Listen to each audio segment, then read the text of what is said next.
స్తోత్రం. హల్లెలూయా. దేవుని పరిశుద్ధ వాక్య భాగం నుండి జకరియా గ్రంథము, పాత నిబంధన 778వ పేజీ. జకరియా గ్రంథము 4వ అధ్యాయము.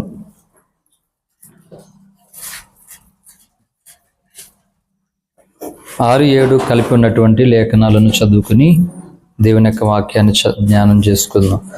అప్పుడు అతడు నాతో ఇట్లా, నేను జెరుబ్బాబెలునకు ప్రత్యక్షమగు యెహోవా వాక్కు ఇదే, శక్తి చేతనైనను బలము చేతనైనను కాక నా ఆత్మ చేతనే ఇది జరుగునని సైన్యములకు అధిపతిగు యెహోవా సెలవిచ్చేది. గొప్ప పర్వతమా, జెరుబ్బాబెలును అడ్డగించుటకు నువ్వు ఏమాత్రపు దానవు, నీవు చదును భూమి అగుదువు.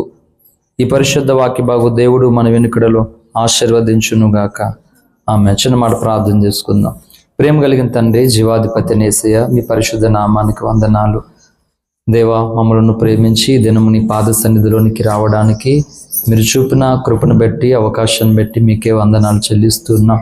చదివిన లేఖనము ద్వారా నీ దాసుని నీ ఆత్మచేత అభిషేకించి నీ ప్రజలకు అందరికీ మేలు కలుగునట్లుగా, ముఖ్యంగా ప్రభువులను సమీపించడానికి కావలసిన కృప మా అందరికీ కలుగు చేసి ఆటంకములు కలుగు చేస్తూ, అయా నాయనా యుగ మమ్మలను బలహీనపరుస్తున్న దైపు శక్తులన్నిటి మీ నామన బంధించి దూరంగా పారవేస్తూ ఉన్నాను.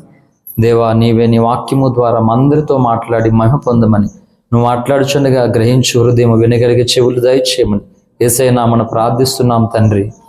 ఆమేన్, ఆమేన్. హల్లెలూయా. దేవుని పరిశుద్ధ నామానికి మహిమ కలుగును గాక. ప్రభుని ఆరాధించడానికి వచ్చిన మీ అందరికీ, లైవ్లో ఉన్న వారికి ప్రత్యేకమైన వందనాలు. మంచిది. అందరూ లేఖనాల మీద మన దృష్టి పెట్టి ప్రార్థన పూర్వకంగా దేవుని యొక్క వాక్యాన్ని ధ్యానం చేసుకుందాం. హల్లెలూయా. ప్రతి తరములోనూ దేవుడు జరిగిస్తున్నటువంటి తన కార్యమును భంగపరచడానికి, నష్టపరచడానికి, దేవుడి యొక్క ఉద్దేశాన్ని ప్రజలకు అర్థం కాకుండా చేయడానికి దుష్టుడు అనేక రకమైనటువంటి ఆటంకాలను, వ్యతిరేకతలను తీసుకొని వచ్చాడు. హల్లెలూయా. అలాగనే జెరుబ్బాబెలు చేపట్టినటువంటి కార్యమును కూడా ఆనాడు భంగపరచడానికి, అది ఇంకా చాలా ఉంది, కానీ అది అవసరం కాదని అక్కడితోటి, అందుకే కావాలని నేను ఆప్ చేశాను. జెరుబ్బాబెలు జరిగిస్తున్నటువంటి కార్యాన్ని కూడా భంగం చేయడానికి ఓ గొప్ప పర్వతం ఉందంట. ఎలాంటిది? గొప్ప పర్వతం. ఈరోజు దైవికంగా, ఆత్మీయంగా మనం తలబెట్టినటువంటి ప్రతి మంచి పనిని చెడగొట్టడానికి సాతానుడు ఒక గొప్ప వ్యతిరేకతను, గొప్ప పోరాటాన్ని కలుగజేస్తూనే వచ్చాడు. అందులోని ప్రప్రథమగా 2 ప్రాముఖ్యమైనటువంటి విషయాలు అంటే, మానవ జాతిని దేవుని దగ్గరకు రాకుండా చేయడానికి అడ్డుగా వాడు ఉన్నాడు. రెండోది, రక్షణ పొందినటువంటి నిన్ను దేవుని దగ్గరకు రాకుండా చేశాడు. 2 కారణాలు. ఒకటి, అన్యుడు దేవుని దగ్గరికి రాకుండా, అంటే రక్షణ పొందకుండా, రక్షింపబడినటువంటి దేవుని జనులను దేవుని సముఖంలోనికి రాకుండా వాడు అడ్డుగానే వస్తూ ఉన్నాడు. అందుకని ఈ భూమి మీద మనం బ్రతకడానికి, తినడానికి తిండి, కట్టుకోవడానికి బట్టలు, ఉండడానికి ఒక ఇల్లు, నీడ అనేటువంటిది మనకి ఎంత అవసరమో, ఎప్పుడైతే యేసునందు విశ్వాసం ఉంచి రక్షణ పొందామో, నేను చెప్తున్నాను, ఒక క్రైస్తవునికి ఆరోగ్యము అవసరమా అంటే అవసరమే, ధనం అవసరం అంటే అవసరమే, ఈ లోకంలో మిగిలినటువంటి వసతుల అవసరం అంటే అవసరమే. అవి ఎంత అవసరమో 100% దేవుని ఆత్మ చేత నడిపించబడడం వీటన్నిటికంటే ఎక్కువ అవసరం. హల్లెలూయా. ఆరోగ్యం లేకుండా బ్రతకచ్చు, బ్రతకలేమా? 30 ఏళ్ళు బ్రతికా నా రవ్వంత ఆరోగ్యం లేకుండా. బేదలాజు లైఫ్ లాంగ్ బతికాడు, బ్రతకలేదా? ధనం లేకుండా బ్రతకచ్చు, బ్రతకలేమా? మనకంటే బేదలు ఎంతోమంది లోకంలో ఉన్నారు. కాబట్టి ఆస్తులు, అంతస్తులు, సొంత ఇల్లు లేకుండా బ్రతకగలమా అంటే బ్రతకగలం. మన నాయకుడికి, ప్రవక్తకి సొంత ఇల్లు లేదు. ఇప్పటికి తెలుసా మీకు? ఉఫరయ్య గారికి ఇల్లు లేదు. కానీ క్రైస్తవ జీవితంలో దేవుని ఆత్మ లేకుండా నువ్వు జీవిస్తావు చూడు జీవితం, ఆ జీవితం అంతా వృధాయే. ఆ జీవితంలో నువ్వు కోటీశ్వరుడు అయినా, గొప్ప ఆరోగ్యవంతుడైన, ఈ ప్రపంచంలో నీకు గొప్ప పేరు ప్రఖ్యాతలు ఉన్న దేవుని ఆత్మ లేనటువంటి నీ జీవితం 0.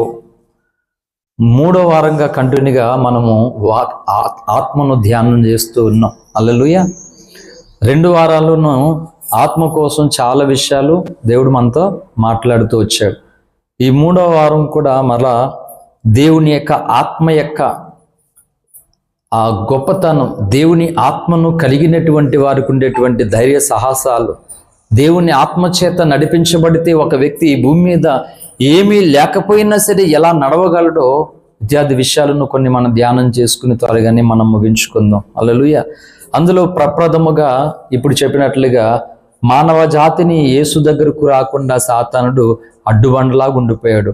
అందుకని అన్ని దారుల్లోనూ వెళ్తూ ఉన్నారు ఆరాధనలకు, అంటే తమకు ఇష్టమైనటువంటి దైవములను ఆరాధించడానికి. కానీ నాకు కావలసినటువంటి సృష్టికర్తే నాకు కావాలి, సృష్టిని నన్ను సృజించిన వాడు నాకు కావాలని ఆ కోరుకున్నటువంటి వారు మాత్రం కనబడడం లేదు. రానివాడు వాడు. రక్షణ పొందడం అంత ఈజీ కాదు. రక్షణ పొందినటువంటి మనము దేవుని దగ్గరకు వెళ్ళడం, ప్రార్థనా గదిలోనికి వెళ్ళడం, దేవుని స్వరం వినడం అంత ఈజీ కాదు. నీతోనే నువ్వు పోరాడాలి. నువ్వు రెండో వ్యక్తితో పోరాటం అనేది పక్కన పెడితే ఫస్ట్ ఆఫ్ ఆల్ నీవు నీతోనే పోరాడాలి. నీ శరీరంలో కలుగుతున్నటువంటి కోరికలు, ఆలోచనలు, ఉద్దేశములు, ఊహలు, తలంపులు, ఇష్టాలు, వీటన్నిటితో నువ్వు పోరాడాలి. ఈ పోరాడానికి నీ శక్తి సరిపోదు, నీ జ్ఞానం సరిపోదు, నీ ధనం సరిపోదు. అంటే అందుకే అన్నాడు, శక్తి చేతనైనను బలము చేతనైనను కాక నా ఆత్మ చేతనే ఆత్మ ద్వారానే జరుగును. హల్లెలూయా. అందుకే మీరు సర్వలోకమును సంపాదించుకుని తన ప్రాణమును పోగొట్టుకుని అనేలా వానికేమీ ప్రయోజనం, లాభము, సుఖము ఏమీ లేదు. హల్లెలూయా.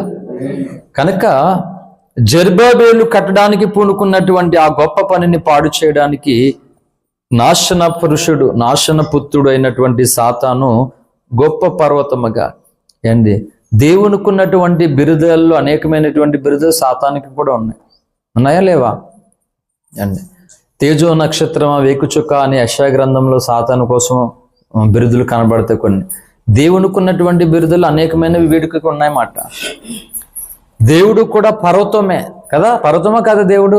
కీర్తనకాడిన దావీదు మాట్లాడుతూ సంభాషిస్తూ ఏమన్నాడు, నా కొండ నా కోట అన్నాడు కదా. ఇప్పుడు సాతాను కూడా ఏమై అన్నాడంట, కొండగా ఉన్నాడు. పర్వతం అంటే కొండ కదా, కొండగా ఉన్నాడట. కనుక దేవుని ఆలోచనటువంటి దాంట్లో ఆటోమేటిక్గా సాతాను కూడా కాఫీ కొట్టి, అంటే దేవుడే శక్తిమంతుడా, నా దగ్గర శక్తి లేవా చూడండి అని తన శక్తులను, తన మహిమలను సాతానుడు వినియోగిస్తూ ఉన్నాడు. తన దగ్గర ఉన్నటువంటి అన్నిటినీ కూడా ప్రదర్శిస్తూ ఉన్నాడు. అందుకే నేను చెప్తున్నాను, ఒక చూడండి, కనీసం నీ దగ్గర ఏముంది ప్రదర్శించడానికి? తోడుకొట్టడం, మేషాలు తిప్పడం అనేటువంటిది కాదు. కానీ క్రైస్తవానికి ఏంటి, నీ దగ్గర ఉన్నటువంటి ప్రార్థనే తీయి బయటికి. మనల్ని బలహీనపరుస్తున్నాడు వాడు. నీ వల్ల ఏం కాదు, నువ్వేం చేయలేవు, నువ్వు వేస్ట్. అలాగ సాతానుడు మనలో ఉన్నటువంటి ప్రార్థన అనేటువంటి దానిని, ఆయుధాన్ని బయటకు తీయకుండా, ఎందుకంటే వాడికి భయం కలుగుతుంది ప్రార్థన చేసేటువంటి గుంపు అంటేనే, అందుకు చేయనివ్వకుండా బలహీనపరిచి ప్రార్థన చేసేటువంటి వారిలో ఒకరికొకరు ఉమ్మదు. ఒకరు ప్రార్థన చేస్తే ఒకరు ఏకీభించరు. ఇదే సాతానికి కావాలి. అంటే దురాత్మ యొక్క పనే అది. సంఘ క్రమాన్ని, భక్తి యొక్క క్రమాన్ని చెడగొట్టడమే సాతాను పని. ఇంకా మీకు ఒక విచిత్రమైనటువంటి సంగతి లేఖనాల నుండి మీకు చూపెడుతూ ఆ వాక్యంలోనికి ముందుకు వెళ్దాం. లూకాసు వార్తలోనికి రండి. లూకాసు వార్త 4వ అధ్యాయము 1వ వచనం నుండి చదువుదాం. యేసు పరిశుద్ధాత్మ పూర్ణుడై యోర్దాను నది నుండి తిరిగి వచ్చి, మీరు చదవండి, పర్లేదు, నేను మౌనంగానే ఉన్నాను కదా. 40 దినములు ఆత్మచేత అరణ్యములో నడిపింపబడి, చూడండి, యేసు పరిశుద్ధాత్మ పూర్ణుడై యోర్దాను నది నుండి తిరిగి వచ్చి 40 దినములు ఆత్మచేత అరణ్యములో నడిపింపబడి, దేవుని ఆత్మచేత 40 దినాలు నడిపింపబడ్డాడంట. 40 దినాలు కఠికమైన ఉపవాసం ఉన్నాడు యేసు ప్రభు వారు. ఇప్పుడు ఒక మాట చెప్తున్నాను, దేవునికి ఉపవాసం ఎందుకు? ఇప్పుడు మనం ఉపవాసం ఉన్నాం, మన ఉపవాసం దేవునికి ఎందుకు? ఇప్పుడు దేవుడే ఉపవాసం ఉన్నాడు, ఆయనకు ఉపవాసం ఉండవలసిన అవసరం ఏమొచ్చింది? అంటే ప్రతిదీ కూడా యేసు ప్రభు వారు భూమి మీదకి వచ్చినది మొదలుకొని మరణించి తిరిగి లేచి, ఇదంతా కూడా ఒక order, order by order, 1 by 1 ఒక ఆర్డర్ అనేది దేవుడు చేశాడు అన్నమాట. ఈ ఆర్డర్లో అనేటువంటిది మనం మిస్ కాకుండా ఉండడం కొరకు దేవుడు ఒక నియమాన్ని కలిగి ఉన్నాడు. హల్లెలూయా. కంటిన్యూగా చదవండి. అపవాది చేత శోధింపబడుచుండెను. ఆ దినములలో ఆయన ఏమీ తినలేదు. అవి తీరిన తర్వాత ఆయన ఆకలి గొనగా, నీవు దేవుని కుమారుడవైతే రొట్టె ఎగనట్లు ఈ రాతితో చెప్పుమని. చాలండి. చూడండి, దేవుడు ఎవరట? ఆత్మపూర్ణిగా ఉన్నాడట యేసుప్రభువు వారు. 40 దినాలు ఆత్మచేత నడిపించబడ్డాడట. 40 దినాలు ఉపవాసాలు ఉన్నాడట. 40 దినాలు ఉపవాసం ఉండి 40 దినాలు ఆత్మచేత ఆత్మపూర్ణిగా ఉండి నడిపింపబడుతున్నటువంటి వ్యక్తికి ఏం కలుగుతుంది? ఇప్పుడు శోధన కలుగుతుంది. యేసుక్రీస్తు ప్రభు వారిని అపవాది సాతాను ఏం చేస్తున్నాడట? శోధిస్తూ ఉన్నాడట. చెప్పండి, నిన్ను నన్ను వదులుతాడాడు? ప్రభునే శోధిస్తూ ఉన్నాడు. నిన్ను నన్ను ఎలా వదిలేస్తాడు? నిన్ను కూడా బైబిల్ చదవకుండా శోధిస్తాడు, ప్రార్థన చేయకుండా శోధిస్తాడు, దేవుని మాట వినకుండా శోధిస్తాడు. అంటే అర్థం ఏంటంటే, వింటావు కానీ పాటించవు. ఈరోజు క్రైస్తవ సంఘాలలో, అన్ని సంఘాలలోనూ ఎక్కువ మంది మెజారిటీ వింటారు కానీ పాటించరు.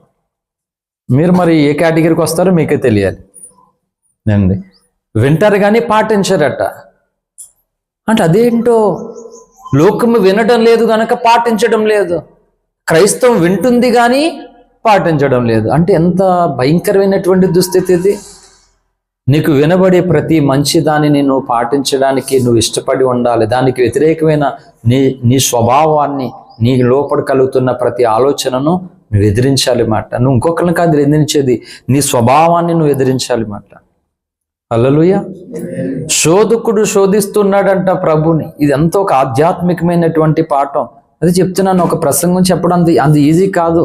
2 ముక్కలు చెప్పేసి ముగించడంత ఈజీ కాదు ప్రసంగం అంటే. అంటే విశ్వాసంలో కానీ నిరీక్షణలో కానీ సరైనటువంటి ఆలోచన నియమనేటువంటిది లేని మనలను సరైన విశ్వాసంలో, సరైన నిరీక్షణలోనికి నడిపించేది దైవ వాక్యం మాట. అది త్వరగా తీసుకెళ్తున్నప్పుడు, ఇప్పుడు కాకినాడ బయలుదేరదాం రండి అని మిమ్మల్ని తీసుకెళ్ళి అక్కడ వదిలేసాను. కాకినాడ వచ్చేసినట్ట కాదు కదా. అక్కడ తీసుకెళ్ళానంటే బండి వస్తుందో లేకపోతే ఆటో వస్తుందో ఎక్కాలే. మనం ఇంకా త్రోవ చాలా ఉంది. అలాగా ఈరోజు యేసుప్రభు నమ్ముకున్నటువంటి వారిని పరలోక రాజ్యానికి నేనే మార్గం, I'm the way, truth and life, నేనే మార్గం, సత్యం, జీవం యేసుప్రభు అని వచ్చాడు. అవునా, నువ్వు మార్గమా, సత్యమా, అయితే నువ్వు నాకు కావాలి అని చెప్పేసి దేవుణ్ణి యాక్సెప్ట్ చేశారు. ఆ మార్గంలోనికి వచ్చారు. వస్తే అదే కాకినాడ అని చెప్పి ఎక్కడ ఆగిపోతే కాకినాడ వచ్చేసినట్టేనా? అక్కడే బట్టలు కొనేసుకోండి, అక్కడే బంగారం కొనేసుకోండి. ఎక్కడ? ఆ గొట్టు మీద అవుతుందా? అక్కడ ఎవరున్నారు కొనుక్కోవడానికి? అలాగే పరలోక రాజ్యం ఒక సుదీర్ఘమైనటువంటి యాత్ర. నేను చెప్తున్నాను, క్రైస్తవ జీవిత యాత్ర ఎలాంటిదంటే ఐగుప్తు నుండి కనానుకు చేరడం మాట. సేమ్ అదే. ఇంకా బైబిల్ అంతా మొత్తం స్టోరీ అంతా తీసుకెళ్తే ఎక్కడ ఉండదంటే, ఐగుప్తులో ఉన్నటువంటి మన పితరులు కనానికి ప్రవేశించడానికి వాళ్ళు జీవించే జీవితం 40 ఏళ్ళు పోరాటం ఉంది. భూమి మీద ఉన్నటువంటి జీవితం అంతా పోరాటమే. పోరాటం లేనటువంటి జీవితం వేస్ట్. హల్లెలూయా. అందుకే మొన్న ఆన్లైన్ ప్రార్థనలో అంతకుముందు వారు దేని కొరకు పోరాటం అని, అసలైన పోరాటం అని ఒక ప్రసంగం చేశాను మొన్నే. హల్లెలూయా. మనం కొన్నిటిని తెలుసుకోవాల్సినటువంటి సంగతులు తెలుసుకోలేనందువలన మనము మొదటిగా ఉండవలసినటువంటి వారము కడపటి వారం అయిపోతాం మనం. హల్లెలూయా. మొదటిగా ఉండాలని దేవుడు కోరుకున్నాడు. ఏ మొదటిగా ఉండాలని? సంఘంలో పలానా వారి కంటేనా, ఊర్లో పలానా వారి కంటేనా? ఇది కాదు, అర్థం కాలేదు జనాలకి. దేవుడు మొదటి వారిగా మన చేసేది అనేది ఊర్లో వాళ్ళతో, పక్కింటి వాళ్ళతో, ఆ సంఘాలతో కాదు, మొదటి వారిగా పెట్టాలన్నది. దేవుని ఎదుటే మొదటి స్థానం నీకు. హల్లెలూయా. మరి దేవుడి దగ్గర ఎంతమంది లేరు దేవదూతలు? నేను వచ్చిన 2వ వారంలోనే చెప్పాను. ఇక్కడ ఆగస్టు 3 ఆదివారం, మొదటి ఆదివారం వచ్చాను నేను మీ దగ్గరికి. ఆగస్టు 1st వీక్ 3వ తారీఖున వచ్చాను ఆదివారం మీ దగ్గరికి నేను. హల్లెలూయా. 10వ నెల అయిపోయి 11వ నెల ఇది. దేవుడు మొట్టమొదటి వాడిగా ఆయన ఉన్నాడు. ఆ స్థానంలోనికి నేను రావాలని సాతాను పోటీ పడ్డాడు. అరే పోరాటం, పిచ్చి పోరాటం అది, పనికి మాలిన పోరాటం అది. ఆయనతో పోరాటం ఏంటి నువ్వు? అందుకే మీకు కలిగిన దానిని గట్టిగా పట్టుకోమని చెప్పాడు ప్రకటన గ్రంథం 2వ అధ్యాయంలోను. మనకు కలిగిన దాన్ని గట్టిగా పట్టుకోకపోతే వదిలేసామనుకో పోతుంది.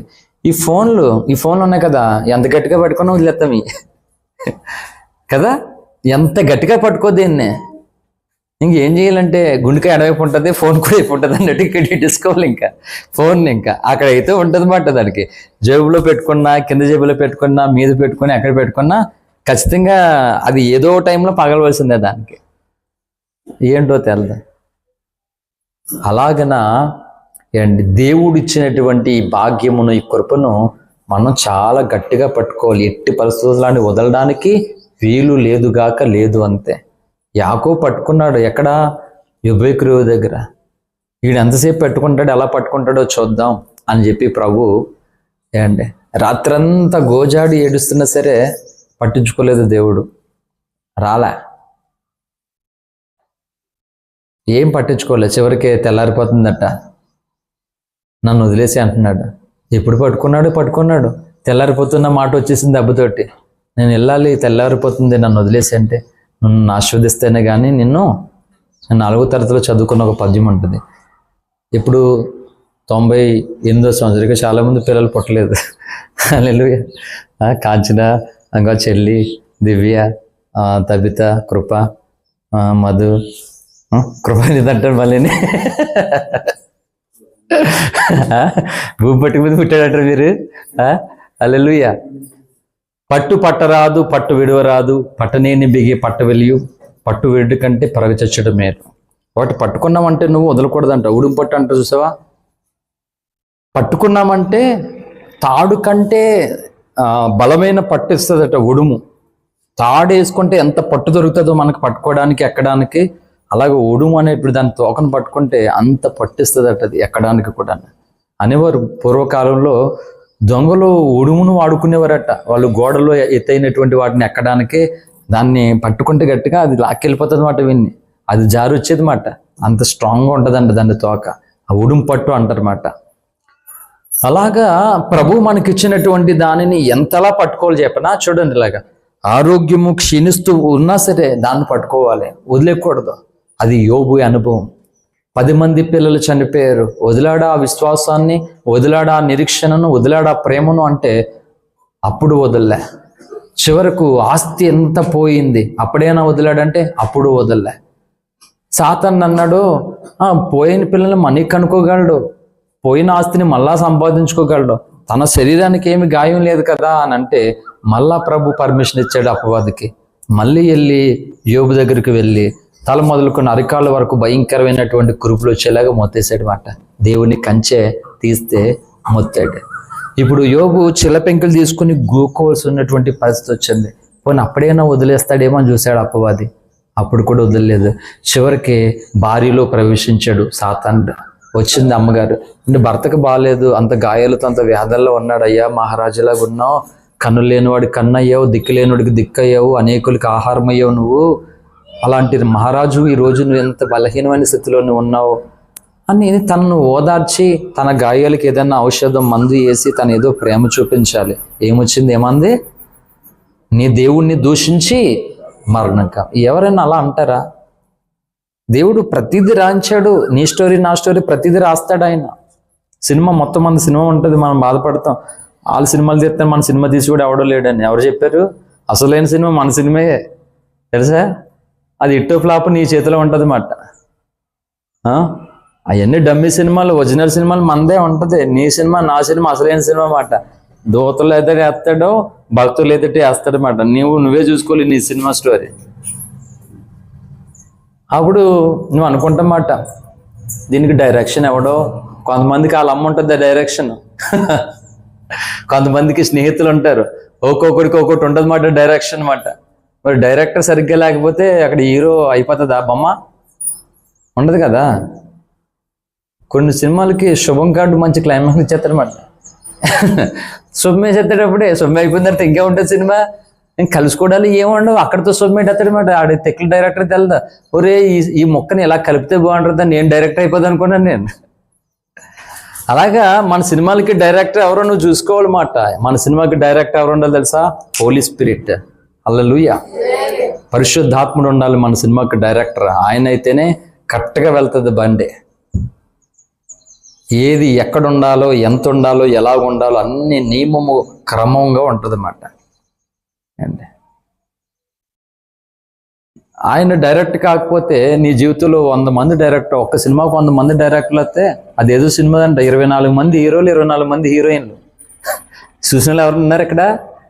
అబ్బాయి మాకు సినిమాలు అంటే అస్సలు మాకు తెలియదు.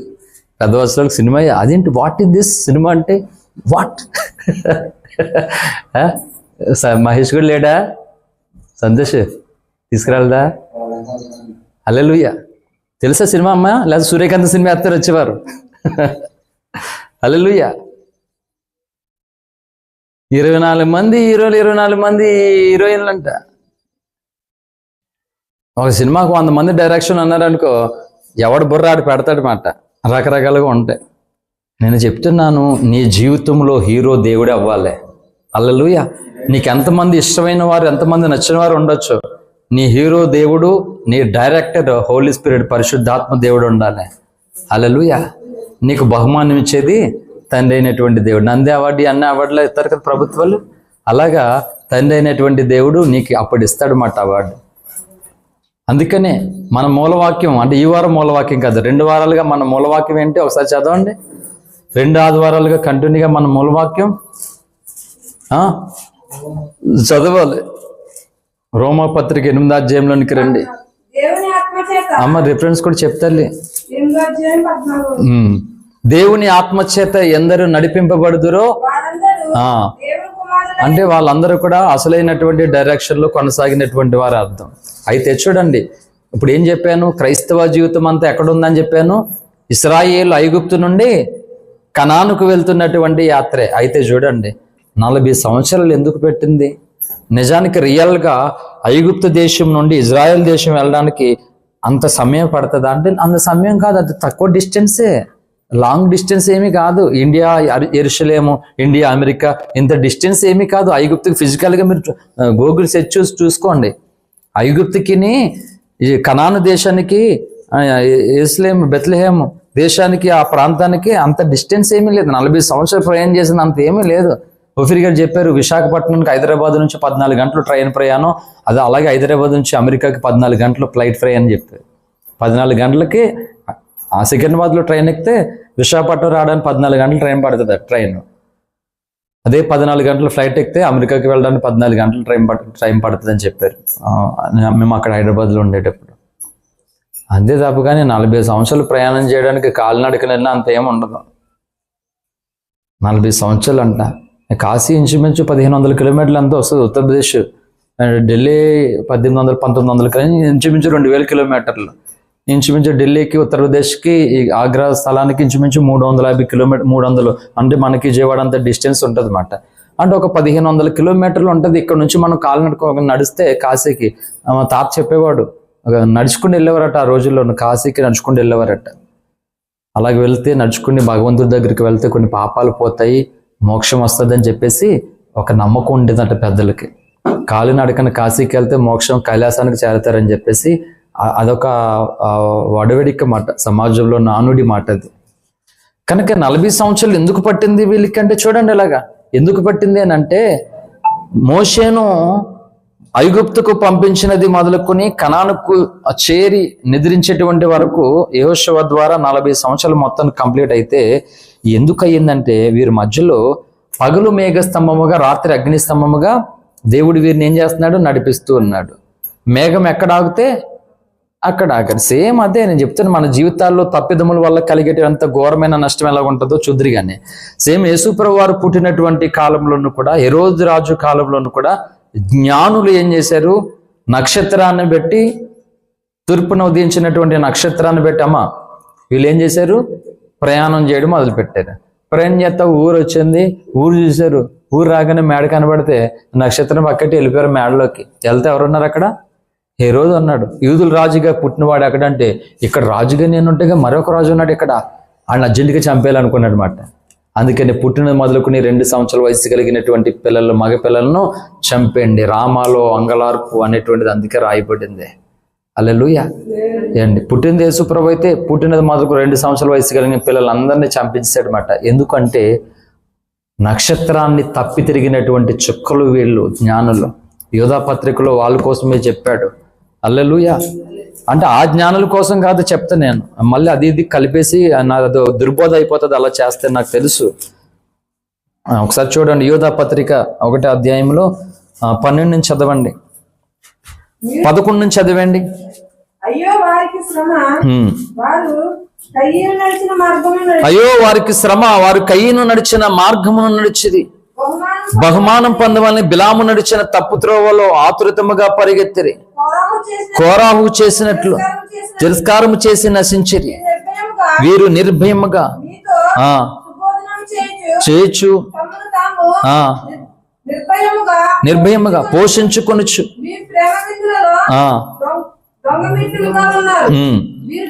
వీరు గాలి చేత ఇటు అటు కొట్టుకుని పోవున నిర్జల మేఘములుగాను, కాయలు రాలి ఫలములు లేక పెళ్ళగింపడిన చెట్లుగాను, తమ అవమానమును నురుగు వెళ్ళగరకు వారే సముద్ర యొక్క ప్రచండమైన అలలుగాను, మార్గము తప్పు తిరుగు చుక్కులుగాను ఉన్నారు. వారి కొరకు గాఢాంధకారము నిరంతరము భద్రము చేయబడి ఉన్నది. ఈ స్టేట్మెంట్ పెట్టి ఒక మొక్క ఏం చెప్పాలంటే ఇలా చూడండి, ఆత్మ లేకుండా నువ్వు నేను ఈ భూమి మీద బుడుక్కుమన్నావు అనుకో, ఎక్కడికి వెళ్తామంటే ఘోర అగ్నిగంధకాలోనికి వెళ్తామట. వీళ్ళందరూ కూడా త్రోవ తప్పి చుక్కలట వీళ్ళందరూ. అంటే వారు తమ జీవితంలో ఒక ఉన్నతమైన, ఇప్పుడు కయ్యను కోసం బిలాము కోసం చెప్పింది. బిలాము ఏమన్నా ఒక చిన్నోడా? చెప్పండి అన్న, వినండి వాక్యం వినండి అందరూ. బిలాము ఏమన్నా చిన్నోడా? బిలాము ఒక మహాప్రవక్త. బిలాముతో దేవుడు మాట్లాడుతూ ఉండేవాడు. ఒక అన్యుడు బిలాము. అటువంటి వ్యక్తికి దేవుడు ఎంతో కృపనిచ్చి ఒక ఉన్నతమైన కృపనిచ్చాడు. కానీ ఇప్పుడు అతడు ఆ చుక్క స్థానాన్ని పోగొట్టుకున్నాడు అన్నమాట. హల్లెలూయా. మనకి ఒక అనుభవం ఉంటుంది, చాలాసార్లు రాత్రి ఆకాశం చూసినప్పుడు ఆ చుక్క పడిపోతుంది, అగో చుక్క పడిపోయింది చూపిస్తాం పక్కన వాళ్ళకి, ఇలాగాలు చూసేసరికి పడిపోయింది అది అక్కడ అంటాం కదా చాలాసార్లు. అలాగే కొన్ని చుక్కలు పడిపోతాయి మాట, త్రోవ తప్పిపోతాయి మాట. వాళ్ళ కొరకు గాఢాంధకారం కమ్ముకునుందంట. ఈ క్రైస్తవులు చాలా లైట్ తీసుకుంటూ ఉన్నారు. నేను చెప్తున్నాను చూడండి, ఒక పేషెంట్ మెడిసిన్స్ వాడితే, ఎవరైనా సరే మెడిసిన్స్ ఎలా వాడాలో, ఏది పరకడుపున వాడాలో, ఏది ఎలా వాడాలో అది నియమం ప్రకారంగా వాడకపోతే కిడ్నీలు కొట్టేస్తాయి. ఉపవాసంతో వేసేసుకోండి, రోజు ఉపవాసం అయినా టాబ్లెట్ వేసుకోవాలి అని చెప్పేసి ఉపవాసంతో టాబ్లెట్ వేసుకుంటే నేను అందుకే తినను వేసుకోను. మరి ఎలా తగ్గుతుంది? నాకు తగ్గుతుందా? తినను వేసుకొని ఎలా తగ్గుతుంది? తగ్గదు. తినకుండా వేసేసుకుంటే పోతుంది, మళ్ళీ ఉన్నది కిడ్నీలు కొట్టేస్తే మాట, ప్రమాదమే. హల్లెలూయా. చాలా ఘోరమైనటువంటి నష్టం ఉంది. దేవుని ఆత్మ నడిపింపు లేకుండా, దేవుని ఆలోచన పక్కన పెట్టి నీ జీవితానికి 100 మంది డైరెక్షన్ నుండి ఒక్కొక్క డైరెక్షన్ ఒక్కొక్క రకంగా తీసుకెళ్ళిపోతారు. నిన్ను ఒక్కొక్క వేలో తీసుకెళ్ళిపోతారు. ఈ అన్ని డైరెక్షన్లు ఏం చేద్దంటే ఆత్మ దేవుని పక్కన తప్పించేస్తారు. కనుక ఇశ్రాయేల్ ఐగుప్తు నుండి మోషే మార్గంలో నుండి ప్రయాణం చేసి ఆత్మ దేవుని చేత నడిపించబడితే అందరూ కూడా ఏం చెప్పాడంటే ఏం చేశారు? ఒకే పానము చేశారు, ఒకే బండలో నీళ్లు త్రాగారు. కానీ అనేకులు ఆయనకి ఇష్టలుగా ఉండలేకపోయారు. ఒకే ఆహారాన్ని భుజించారే లేదా? యోహాను సువార్తలోనికి రండి ఒకసారి. మళ్ళీ అక్కడి నుంచి ఆ కాన్సెప్ట్ ఎక్కడ మొదలెట్టానంటే మొదటి స్థానం, మొదటివారు కదా, మొదటివారు కోసం చెప్తూ ఇన్ని మొక్కలు చెప్పుకొస్తున్నాను నేను మధ్యలో. ఆ మొదటివారు ఎక్కడో మళ్ళీ చూసుకెళ్తాను తర్వాత. దేవుడే మొదటివాడుగా ఉన్నాడు. ఆ మొదటి స్థానాన్ని ఆక్రమించాలని సాతానుడు నాకు కావాలని వచ్చాడు. ఇంకా ఆ తర్వాత దూతలు చాలా మంది ఉన్నారు. వీళ్ళెవరికి లేని స్థానాన్ని, ఆ మొదటి స్థానాన్ని మొదటి వారికి ఇవ్వాలని దేవుడు నీకు నాకు ఇచ్చాడు అవకాశాన్ని. కానీ ఆ స్థానాన్ని ఎలా పోగొట్టుకుంటున్నారు? ఒకసారి యోహాను సువార్త నాన్న అది కనిపించిందా రెఫరెన్స్?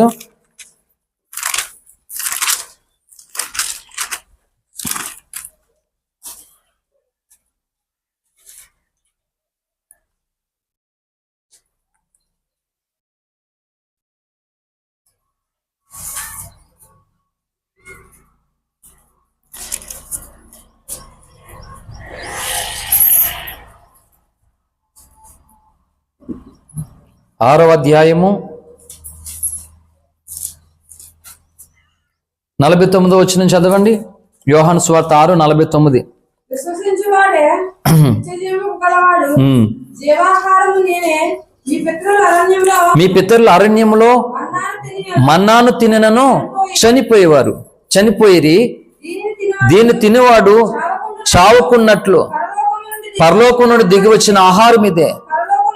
పరలోకం నుండి దిగి వచ్చిన జీవాహారము నేనే. ఆ మరియు నేనిచ్చే ఆహారమును లోకమునకు జీవము కొరకైన నా శరీరమే అని మీతో నిశ్చయముగా చెప్పుచున్నాను. ఇంకా యోహాను సువార్తలో అక్కడే ఇంకా చాలా విషయాలు చెప్పాడు. అవి చదువుకుని మనం ముందుకు వెళ్దాం. 27 నుంచి చదువుతున్నాను. క్షయమైన ఆహారము కొరకు కష్టపడుకుడి గాని నిత్య జీవము కలుగజేయ అక్షయమైన ఆహారము కొరకే కష్టపడి మనిషి కుమారుడు దాన్ని మీకు ఇచ్చును. ఇందుకే తండ్రి అయిన దేవుడు ఆయనకు ముద్ర వేసి ఉన్నాడని చెప్పాను.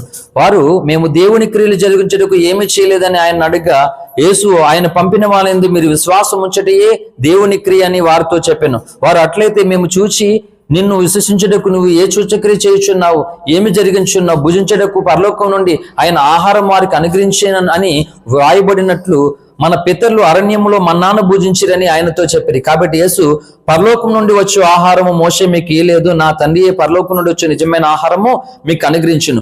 పరలోకం నుండి దిగి వచ్చి లోకమునకు జీవమునిచ్చినది దేవుడు అనుగ్రహించు ఆహారమైనదని మీతో నిశ్చయముగా చెప్పుచున్నానని వారితో చెప్పింది. కావున వారు ప్రభువా ఈ ఆహారం ఎల్లప్పుడూ మాకు అనుగ్రహించమనిది. అందుకు యేసు వారితో ఎట్లను జీవాహారము నేనే, నా వద్దకు వచ్చేవాడు ఏమాత్రం ఆకలి కొనడు, నా యందు విశ్వాసం ఉంచేవాడు ఎప్పుడునూ దప్పికొనడు. మీరు నన్ను చూసి విశ్వసింపకున్నారని మీతో చెప్పి తిని తండ్రి నాకు అనుగ్రహించి వారందరూ నా వద్దకు వత్తురు, నా వద్దకు వచ్చేవాడు నేను ఎంత మాత్రము బయటకు త్రోసివేయను. నా ఇష్టము నెరవేర్చుకోవడానికి నేను రాలేదు, నన్ను పంపిన వాని చిత్తం నెరవేర్చుటకు పరలోకం నుండి దిగి వచ్చింది. ఇలా చెప్పుకుంటూ వచ్చాడు. మోషే ఇవ్వలేదట, కానీ ముందున్న నాయకుడు ఎవరు?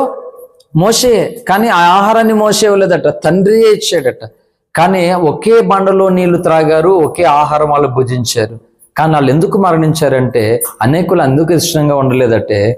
ఏంటి చెప్తూ ఉన్నాను, వీరు క్షయమైనటువంటి వాటి మీద మనసు పెట్టారు. అక్షయమైనది మనకి ఇవ్వాలనుకుంటున్నాడు దేవుడు. క్షయమైనదంటే నాశనం అయిపోయేది, అక్షయమైనదంటే నాశనము కానిదని అర్థం. పౌలు కూడా చెప్పాడు 2 కొరింథీ పత్రికలో. కాబట్టి ఎలా చూడండి, ఈరోజు ప్రభు శరీర రక్తమును గూర్చి క్రైస్తవ సంఘాలకి సరైన అవగాహన లేదు. అందుకే దేవుడు పరిశుద్ధాత్మ దేవుడు ఓఫిరి గారికి ఒక ప్రత్యక్షత ఇచ్చి ప్రభు వల్లను ఏ విధంగా తీసుకోవాలి అనేటువంటిది ప్రభురాత్రి భోజన రహస్యం అనేటువంటి ఒక పుస్తకాన్ని ఇచ్చాడు. అండ్ మనోళ్ళు కూడా ఇక్కడ కూడా మీరు తీసుకోవట్లేదు సరిగ్గా. నేను చెప్తున్నాను కదా, ఇశ్రాయేలులు అరణ్యంలో మన్నాను తినను వారు చచ్చిపోయారట, వారికి ఇష్టంగా లేరట దేవునికి. ఏంటి సాక్షాత్తు ఇప్పుడు ప్రభు శరీరాన్ని తింటూ ప్రభు రక్తాన్ని తాగుతున్నటువంటి నీవు సరిగ్గా తీసుకోకపోతే నువ్వు ఆధ్యాత్మికంగా చచ్చిపోతావు. ఆ పండు తిను దినమున నిశ్చయముగా నువ్వు చచ్చదు అంటే పిచ్చిది. నేనేం అవ్వలేదు అనుకున్నాడు ఆదాం, అందుకంటే పిచ్చోడే. ఏమి చావలేదు అనుకున్నారు. తిన్న తర్వాత వాళ్ళకి అర్థమైంది, దిగంబరులు అని అర్థమైంది. ఓహో మేము అదనుకున్నాం ఇదా, అయ్యో అని సిగ్గొచ్చి చెట్ల కింద దాక్కున్నారన్నమాట వాళ్ళు. ప్రభు వల్ల అంటే నేను చెప్తున్నాను, వాక్యం వినకుండా బలలో పాలు పంపులు పొందేస్తారు. ఎలాగా ఏండే? ఇప్పుడు నేను ఎందుకు మధ్యలో వచ్చినటువంటి వారికి ప్రభు వల్ల ఎప్పుడు పడితే అప్పుడు నేను ఎందుకు ఇవ్వను అంటే మీకు నష్టపోకూడదని. ఎందుకంటే ఇప్పుడు వచ్చి నువ్వు బల్లో తీసేసుకుంటే ఎలా తీసుకుంటావు చెప్పు కారణం. ఏ విధంగా తీసుకోవడం వల్ల నీకు లాభం ఉందా, ప్రయోజనం ఉందంటే నష్టమే నీకు ఎక్కువ ఉంది. వింటున్నారా సోదరులు? ప్రభువుని గురించి సరైన అవగాహన లేదు. ఎలా పడితే అలా తీసేసుకోవడానికి ఇప్పుడు దాని గురించి సరైనటువంటి అభిప్రాయం అవగాహన లేదు. అండ్ వాక్యం వినకుండా వచ్చి ప్రభువులు తీసుకున్నాం, శాపం వస్తుంది, శిక్ష వస్తుంది. ఇప్పుడు కనబడుతుంది, రేపు పొద్దుటి కనపడుతుంది ఎంత నష్టం కలిగిందో. ఇశ్రాయేల్కి అలాగే కనబడింది. మోషేని ఎదిరించిన సేపు ఏం కనబడలేదు, ఐగుప్తు నుండి వదిలిన సేపు ఏం కనబడలేదు. ఆ తర్వాత వాళ్ళకి ఎంత ఘోరమైనటువంటి ప్రమాదం పొంచుకుందో ఆ తర్వాత అర్థమైంది. ఏదైనా సరే అర్థం అవ్వాల్సినటువంటి కాలము సమయం అనేది ఒకటి దేవుడు ఈ భూమి మీద మనకిస్తాడు. అర్థం అవ్వాల్సినటువంటి ఆ సమయంలో నిన్ను చక్కబెట్టుకోకపోతే మిగిలిన బ్రతకంతానే వ్యర్థంగా బ్రతకవలసి వస్తుంది అన్నమాట. హల్లెలూయా. అర్థమవుతుందండి? ప్రభులంత ఆషామాషి కాదు. ఎవడు అయోగ్యంగా ఆ రొట్టెను తినునో లేక ఆ పాత్రలోని త్రాగునో వాడు శిక్షావిధి కల్టికే తిని త్రాగుచూ ఉన్నాడు. అందువలన అనేకులు బలహీనులను రోగులను చాలా మంది నిద్రించుచూ ఉన్నారు అని కొరింథీ పత్రిక 11:26 నుండి 31 వచ్చిన వరకు ప్రభు బల్ల కోసం చాలా భయంతో దేవుడు వ్రాయించాడు. అండి వాక్యం వినకుండా బల్ల ఎలా తీసుకుంటారు? పశ్చాత్తాపం లేకుండా. ఒక అన్యుడు స్నానం లేకుండా పూజ గదిలోనికి వెళ్ళడం. అలాగ నీవు దేవుని యొక్క వాక్యం విని పశ్చాత్తాపడి, అది వాక్యము ద్వారా ఉతక స్నానం మాట. అది అర్థమవుతుందండి? వాక్యము ద్వారా ఉతక స్నానం మాట. ఆ పశ్చాత్తాప వాక్యం మాట్లాడుతున్నాడు, నీలో పశ్చాత్తాపం కలగాలి, మారు మనసు కలగాలి. అలాగా ప్రభు రక్తమాంసాల్లో నువ్వు పాలు పంపులు పొందాలి మాట. ఇప్పుడు వినన్న వారు డైరెక్ట్గా బలలో పాలు పంపులు పొందితే పశ్చాత్తాపం ఉందా అంటే వాళ్ళు నష్టానికే పాలు పంపులు పొందుతున్నారు. రెండోది, నిద్రపోతూ ఉన్నప్పుడు మీ ఎలాగ వాక్యం వినలేదు, నిద్రలో ఉండడం వల్ల మనకు తెలియలేదు. ఇప్పుడు ఎలా పశ్చాత్తాపడతాం? పశ్చాత్తాపడడానికి అవకాశం ఉండదు. ఎవరు పశ్చాత్తాపడతారంటే వాక్యమును మొట్టమొదటి నుండి చివరి వరకు మిస్ కాకుండా విన్నటువంటి వారు పశ్చాత్తాపడడానికి అవకాశం ఉంటుంది. ఇవి వినలేనప్పుడు అర్థం కాదు, మొత్తానికి పశ్చాత్తాపం కలగదు. అలా ఏ పశ్చాత్తాపం లేకుండా బలలో తీసుకున్నప్పుడు కూడా నిద్రపోతే, వాక్యం వినకుండా బలలో పాల్గొనిపోతే ఇశ్రాయేల్ అదే తప్పు చేశారు వాళ్ళు. ఈరోజు క్రైస్తవ సంఘాలు కూడా అలాగే చేస్తూ ఉన్నాయి. సరైన అవగాహన లేదు. కనీసం సత్య ప్రత్యక్షత పొంది ప్రవక్త ఒక పుస్తకాన్ని నుంచి ప్రతి ఆదివారం ప్రభావాలు పడితే దాంట్లోనూ కూడా మనకి ఎలాంటి నియమము, నిష్ఠ, క్రమము, భయం లేకుండా ఆదివారమే కదా అని బల తీసుకుంటున్నాం. సీరియస్ అవుతాడు దేవుడు. హల్లెలూయా. నేను గుడికి వెళ్ళేటప్పుడు పంతులు గారు తీర్థం ఇస్తారు, ప్రసాదం ఇస్తారు కదా, ఇలాగ ఎడం చేయెత్తమా చెప్పండి. అందుకనే నార్మల్గా కుడి చేయి పైకి ఎత్తమని చూపెట్టంటే ఒక చేయి ఉన్న వాళ్ళు ఏం చేస్తారంటే ఉన్నది ఎత్తుతారు. మరి రెండు ఉన్న వాళ్ళు కుడి చేయి ఎత్తాలి, ఎడం చేస్తాలా? వాళ్ళు ఎడం చేయి ఎత్తున్నారంటే అప్పుడు నీకు కూడా ఒక చేయి తీసేయాలన్నమాట. అప్పుడు అంతేనా అర్థం? రెండు చేతులు లేని వాళ్ళు ఏం చేయాలంటే ఏం చేస్తాం? వాళ్ళు వచ్చారు, దేవుని అందరూ విశ్వాసంతో ఉన్నారు, వారి నోటికే మనం ఇస్తాము. అంతే కదా, అంతే కదా. అందుకని అంత చక్కగా ఉండి కుడి చేయటమంటే ఎడం చేయాల పెడతావు. ఎవరికన్నా బస్సులో నీ చేయి తగిలింది అనుకో, చూడలేదు, పర్లేదు అని అంటాడు. కాలు కనపడతలేదు అంటే చేయి తగిలినప్పుడు పర్లేదు అన్నారు, కాలు తగిలిగానే కళ్ళు కనపడి నీకు కళ్ళు గుచ్చిపోయా అంటారు మాట అండి. వెంటనే మారిపోయిందా కాలుకి చేయికి డిఫరెంట్? ఇక్కడ కూడా అంతేనండి. అన్యదేవతల దగ్గరికి వెళ్ళినప్పుడు ఇలా చేయి జాగ్రత్తగా ఇలాగ పెట్టి, ఈ చేయి మావు చేయి ఇందులో పెట్టి తీర్థమిస్తే ఇలా తీసుకుని ఇలా తాగేవాళ్ళు. మీకు ఎవరికి అనుభవాలు లేవేటి? కొత్తగా చూస్తున్నాను నన్ను. నేనేదో పంతులు గారిలాగా ఆ ప్రసాదం ఇచ్చిన ఏం చేస్తామండి? అవునా? కళ్ళగద్దుకోండి, దైవ ప్రసాదం దేవుడు నాకు ఇచ్చాడని కృతజ్ఞత చెల్లించి అక్కడ చేసేవాడు. మరి ఇక్కడ ఎందుకు ఉండదు నిష్ట? కుడిపాట్లు పడితే తీసుకోవడం సేవకుడికి నష్టం కాదు, తీసుకునే వాళ్ళకి నష్టం. వాక్యం వినకుండా మధ్యలో వచ్చి తీసుకోవడం వల్ల తీసుకునే వాళ్ళకి నష్టం. అందుకే లాస్ట్ని ఇస్తాను. మధ్యలో వచ్చిన వాళ్ళకి, వాక్యం తర్వాత వచ్చినటువంటి వాళ్ళకి లాస్ట్లో ఇస్తాను. నేను ఎప్పుడో ఈ నియమాన్ని కలిగి ఉన్నాను, ఎందుకంటే ప్రభు దర్శించాడు, మాట్లాడాడు, ప్రవక్త కూడా అక్కడ ఆ నియమాన్ని పెట్టాడు మాట. అలా మధ్యలో తీసుకుని మధ్యలో రావడం వల్ల కొంతమంది కంగారు తీసుకుని వెళ్ళిపోతారు. చాలా తప్పిదములు అంటే అర్థం కావడంలేదు, తెలియటం. అందుకన్నాను నీ డైరెక్షన్ ఎవరు? ఆత్మదేవుడే డైరెక్షన్. అంటే నిన్ను అన్ని విషయంలోనూ మొదటి 2 వారాలుగా చెప్తూనే ఉన్నాను, క్రమం. ఎందుకంటే సృష్టి ఆరంభంలోనే ఆ క్రమాన్ని అతిక్రమించారు. అందుకే యోహాను 3:4 ఆజ్ఞ అతిక్రమమే పాపము అనేది అక్కడి నుండి ప్రారంభమైంది. అసలు పాపాలలో అతిక్రమమైన ఆ పెద్ద పాపం ఏంటంటే అతిక్రమం, క్రమము కానిటువంటి జీవితం. ఇప్పుడు క్రమం లేనప్పుడు నువ్వేం చేసినా అదంతా వ్యర్థమైపోదు. ఇప్పుడు ఎలా ఉంటుందంటే, సరే ఫస్ట్ బురదలో దొల్లేస్తాం. చిన్నప్పుడు పిల్లలు ములగడానికి వెళ్ళేవారా, ఒంటికి బూడిద ఆ బాడీ అంతా పారేసుకొని స్నానం చేసుకునే వాళ్ళ. సరే ఇప్పుడు రివర్స్ అనుకుందాం, మంచి బట్టలు వేసుకుని, కొత్త బట్టలు వేసుకుని, సెంటు మొత్తం అంతా రాసుకొని అంతా చేసుకుని ఇప్పుడు వెళ్ళి మురికంటించుకో. రెండో ఒకటేనా? చెప్పాలి, రెండో ఒకటేనా? ఏది క్రమం అంటే మురికిని కడుక్కోవడం క్రమం, కడుక్కున్నటువంటి నీవు మురికిలోనికి వెళ్ళడం అక్రమము. హల్లెలూయా. అర్థమవుతుందండి? అదే మొట్టమొదటి పాపాల్లో మొదటి పాపమే క్రమమును అతిక్రమించింది, ఆజ్ఞ అతిక్రమం. అది ఆదామవ్వలు దొంగతనాలు చేయలేదు, వ్యభిచారం చేయలేదు, ఏం చేయలేదు. ఏం చేశారంటే క్రమాన్ని అతిక్రమించారు అన్నమాట. అందుకనే సాతానుడు, నేను చెప్తూనే వస్తున్నాను మీకు, ఫస్ట్ విననివ్వకుండా చేస్తాడనమాట. నువ్వు ఫస్ట్ ఎప్పుడైతే విననివ్వకుండా చేయగలుగుతాడో మనం బలహీనం అయిపోతాం, వాడు బలవంతుడు అవుతాడు.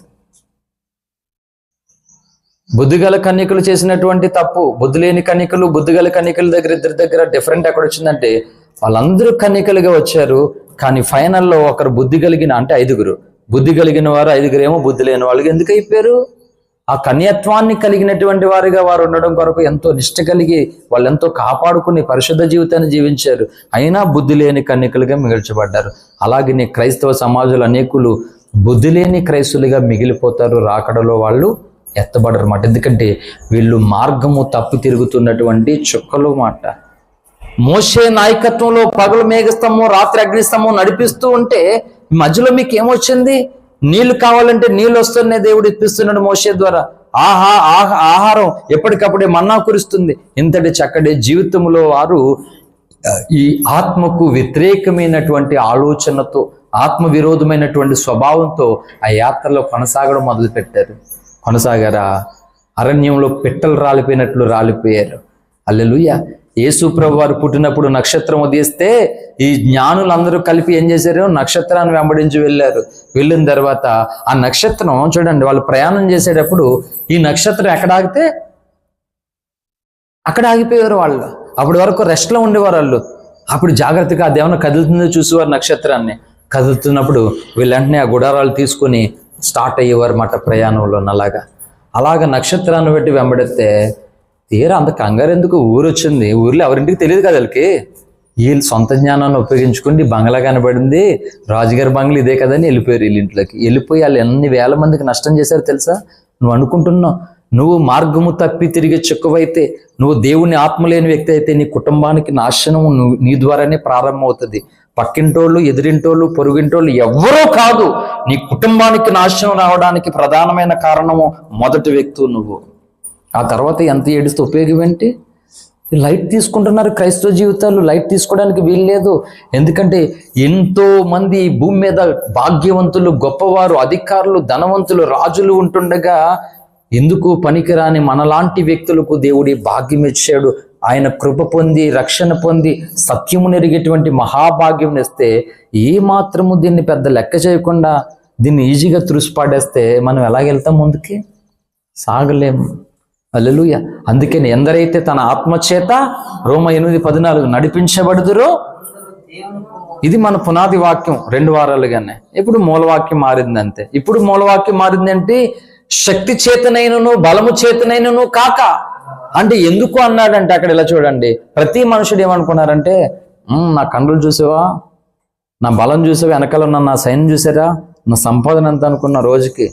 ఇలాగ ఎవరికెళ్ళా ఆ గోల్డ్, అది ఫుట్బాల్ ఉంది కదా, మెక్సికో ఏదో పేరుంది, వరల్డ్ ఛాంపియన్ అనమాట. మొన్న రేవంత్ రెడ్డి హైదరాబాద్కి వచ్చారు కదా, మెక్సికో ఎవరో ఆయన ఫుట్బాల్, నాకు క్రికెటర్ స్పేస్ బాగా గుర్తు ఫస్ట్ నుంచి. ఈ ఫుట్బాల్ వాళ్ళ పేర్లు అంత తెలియదు. ఆయనకి నిమిషానికి ఎన్నో కోట్లు వస్తాయంటే, ఒక్క నిమిషానికి ఎన్ని కోట్లు వస్తాయట ఆయనకి. ఒక ఆటగాడు మనిషే. పోనీ అతడు ఏమన్నా దేశ సమాజాన్ని శత్రువుల నుండి కాపాడుతున్న వ్యక్త, ఒక ఆర్మీయా, ఒక జవాన్ అంటే కాదు. ఆటల్లో ఒక ఆట ఫుట్బాల్, ఆ ఆటగాడికి ఒక నిమిషంలో కొన్ని కోట్లు వస్తున్నాయట. చూడండి, అంత ఘనమైనటువంటి వ్యక్తిగా ఉన్న భూమి మీద ఎంతోమంది ఉన్నారండి. నిమిషానికి కోట్లు సంపాదించేటువంటి వ్యక్తులు ఎంతోమంది ఉన్నారు. అంటే మనిషి తన శక్తిని, తన బలాన్ని, తన అందాన్ని, తన ఆస్తిని, తన బలాన్ని చుట్టూ చూసుకుని మురిసిపోతూ ఉంటారండి. కానీ దేవుని చూసుకుని మాత్రం మురిసిపోరట. దేవుని చూసి మాత్రం సంతోషం ఉండదంట. అందుకే నీ రక్షణానందము మరలా నాకు అనుగ్రహింపమని ప్రార్థన చేశాడు. ఈ ప్రార్థన ఖచ్చితంగా మనం చేయాలి. ఈరోజు రక్షణ పొందారు కానీ క్రైస్తువులు రక్షణానందం ముమ్మాటికి లేదు లేదు లేదు అనిపించట్లేదు. 51వ కీర్తన భక్తుడైనటువంటి దావీదు ఇలాగ ప్రార్థిస్తున్నాడు ప్రభు సన్నిధిలో. చదువు నాన్న. అంటే దేవునితో కలిసిపోయేటువంటి సమ్మతి గల మనసు, సమ్మతించడం, ఏకీభించడము, ఒకే ఆలోచన కలిగి రావడం. ఆ 11 చదువు. నీ సన్నిధిలో నుండి నన్ను తోసివేయకము, నీ పరిశుద్ధాత్మను. ఇది తెలివైన ప్రార్థన అంటే. తెలుగు తక్కువ ప్రార్థన అంటే ఏంటి చెప్పనా? నన్ను దీవించని తెలుగు తక్కువ ప్రార్థన. తెలుగు తక్కువైన ప్రార్థనకి, తెలివైన ప్రార్థనకి చెప్పనా, ఫస్ట్ లోపల ఉన్నటువంటి చెత్తను తీసుకోవడం తెలివైన ప్రార్థన. అది లోపడే కప్పుకుని నన్ను చూడు ప్రభువా, నా ఏడుపు చూడు తండ్రి, నన్ను జ్ఞాపకం చేసుకో ప్రభు అంటే తిక్క ప్రార్థన. అదంతా చెత్త ప్రార్థన. తిక్క ప్రార్థన కాదు, చెత్త ప్రార్థన.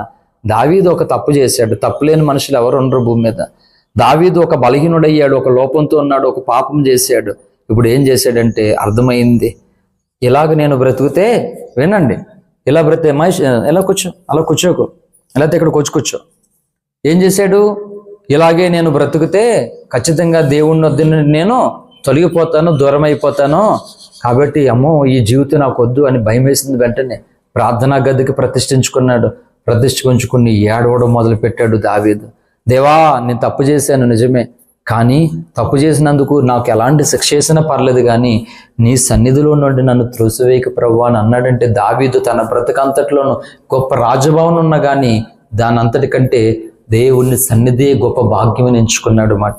అందుకే అన్నాడు కదా భక్తుడు, పాటలు వేసుకున్నదా, నీ సన్నిధే పెన్నిది దేవా, నీ సన్నిధే పెన్నిది దేవా, పరుగున వచ్చా నిన్ను చూడాలని, పరుగున వచ్చా నిన్ను చూడాలని, స్వరమినాలని నీ స్వరమినాలని, స్వరమినాలని నీ స్వరమినాలని. రాజా యేసు రాజా, రాజా యేసు రాజా, ఒక కోటి ఐశ్వర్యం నన్ను వెదకి వచ్చిన నీకది సమమౌనా,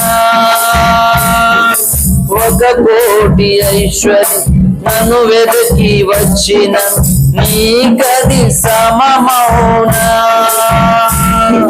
సంపదా సిరి సంపదా, సంపదా సిరి సంపదా, యేసయ్యా నిన్ను గూర్చిన తలంపులే నాకు, యేసయ్యా నిన్ను గూర్చిన తలంపులే నాకు, నీ సన్నిధే ఎన్నిది దేవా, నీ సన్నిధే ఎన్నిది దేవా. హల్లెలూయా. నేను చాలాసార్లు ఇక్కడికి వచ్చిన తర్వాత అనేక సార్లు ఒక మాట చెప్తూ వచ్చాను, సాధ్యమనంత వరకు సన్నిధికి వచ్చి ప్రార్థన చేసుకోండి, సన్నిధికి వచ్చి ప్రార్థన చేసుకోండి అని. మరి ఎంతమంది చేసుకుంటున్నారో మీకే తెలియాలి, చెప్పడమే మా పని అంతే. ఏంటి, పాటసారి గుర్రాన్ని ఆ చెరువు దగ్గరకు మాత్రమే తీసుకువెళ్తాడు అంతే తప్పగానే తాగే పని తన చేతిలో, గుర్రం చేతిలోనే ఉంటుంది. అది తాగనంటే ఈడేం చేస్తాడు ఇంకా, అంతే కదా. ఎందుకంటే భక్తుల జీవితాలలో వాళ్ళకి అర్థమైంది ఏం చెప్పినా, ఈ భూలోకములో కలిగేటువంటి సకల సుఖాలు, సంతోషాలు, ఆనందాలు అన్నిటికంటే గొప్పది ఏది ఉంది భూమి మీద అంటే అది దైవ సన్నిధి మాత్రమే ఎంచుకున్నారు వాళ్ళు. దావీదు అంటున్నాడు, ఆ సన్నిధిలో నుండి నన్ను త్రోసివేయొద్దు ప్రభువా. ఎందుకు తోసేస్తాడు అని అంటే, నువ్వు ఉండవలసిన రీతిగా నువ్వు ఉండలేదు మాట. చాలా మంది క్రైస్తవులు, నిజం చెప్తున్నాను వినండి, సినిమాలు చూసినా తప్పు కాదనుకుంటారు. బైబిల్ ఏం చెప్పింది తెలుసా, అల్లరితో కూడిన ఆట పాటలకు దూరంగా ఉండమని చెప్పింది. పోకిరి మాటలు, సరశోక్తులు నీ నోటికి రానియొద్దని చెప్పింది. ఏంటి చెప్తున్నాను, ఏదో అనుకుంటున్నారు క్రైస్తవులు, ఏదైనా పర్లేదట, ఏదైనా పర్లేదు. ముసలమ్మ ముచ్చట్లు పెట్టొద్దు అని చెప్పింది. ముసలమ్మ ముచ్చట్లు అంటే ముసలోళ్ళు పెట్టుకునే మాటలా కాదు, చిన్నపిల్లలు కూడా ముసలమ్మలే. హల్లెలూయా.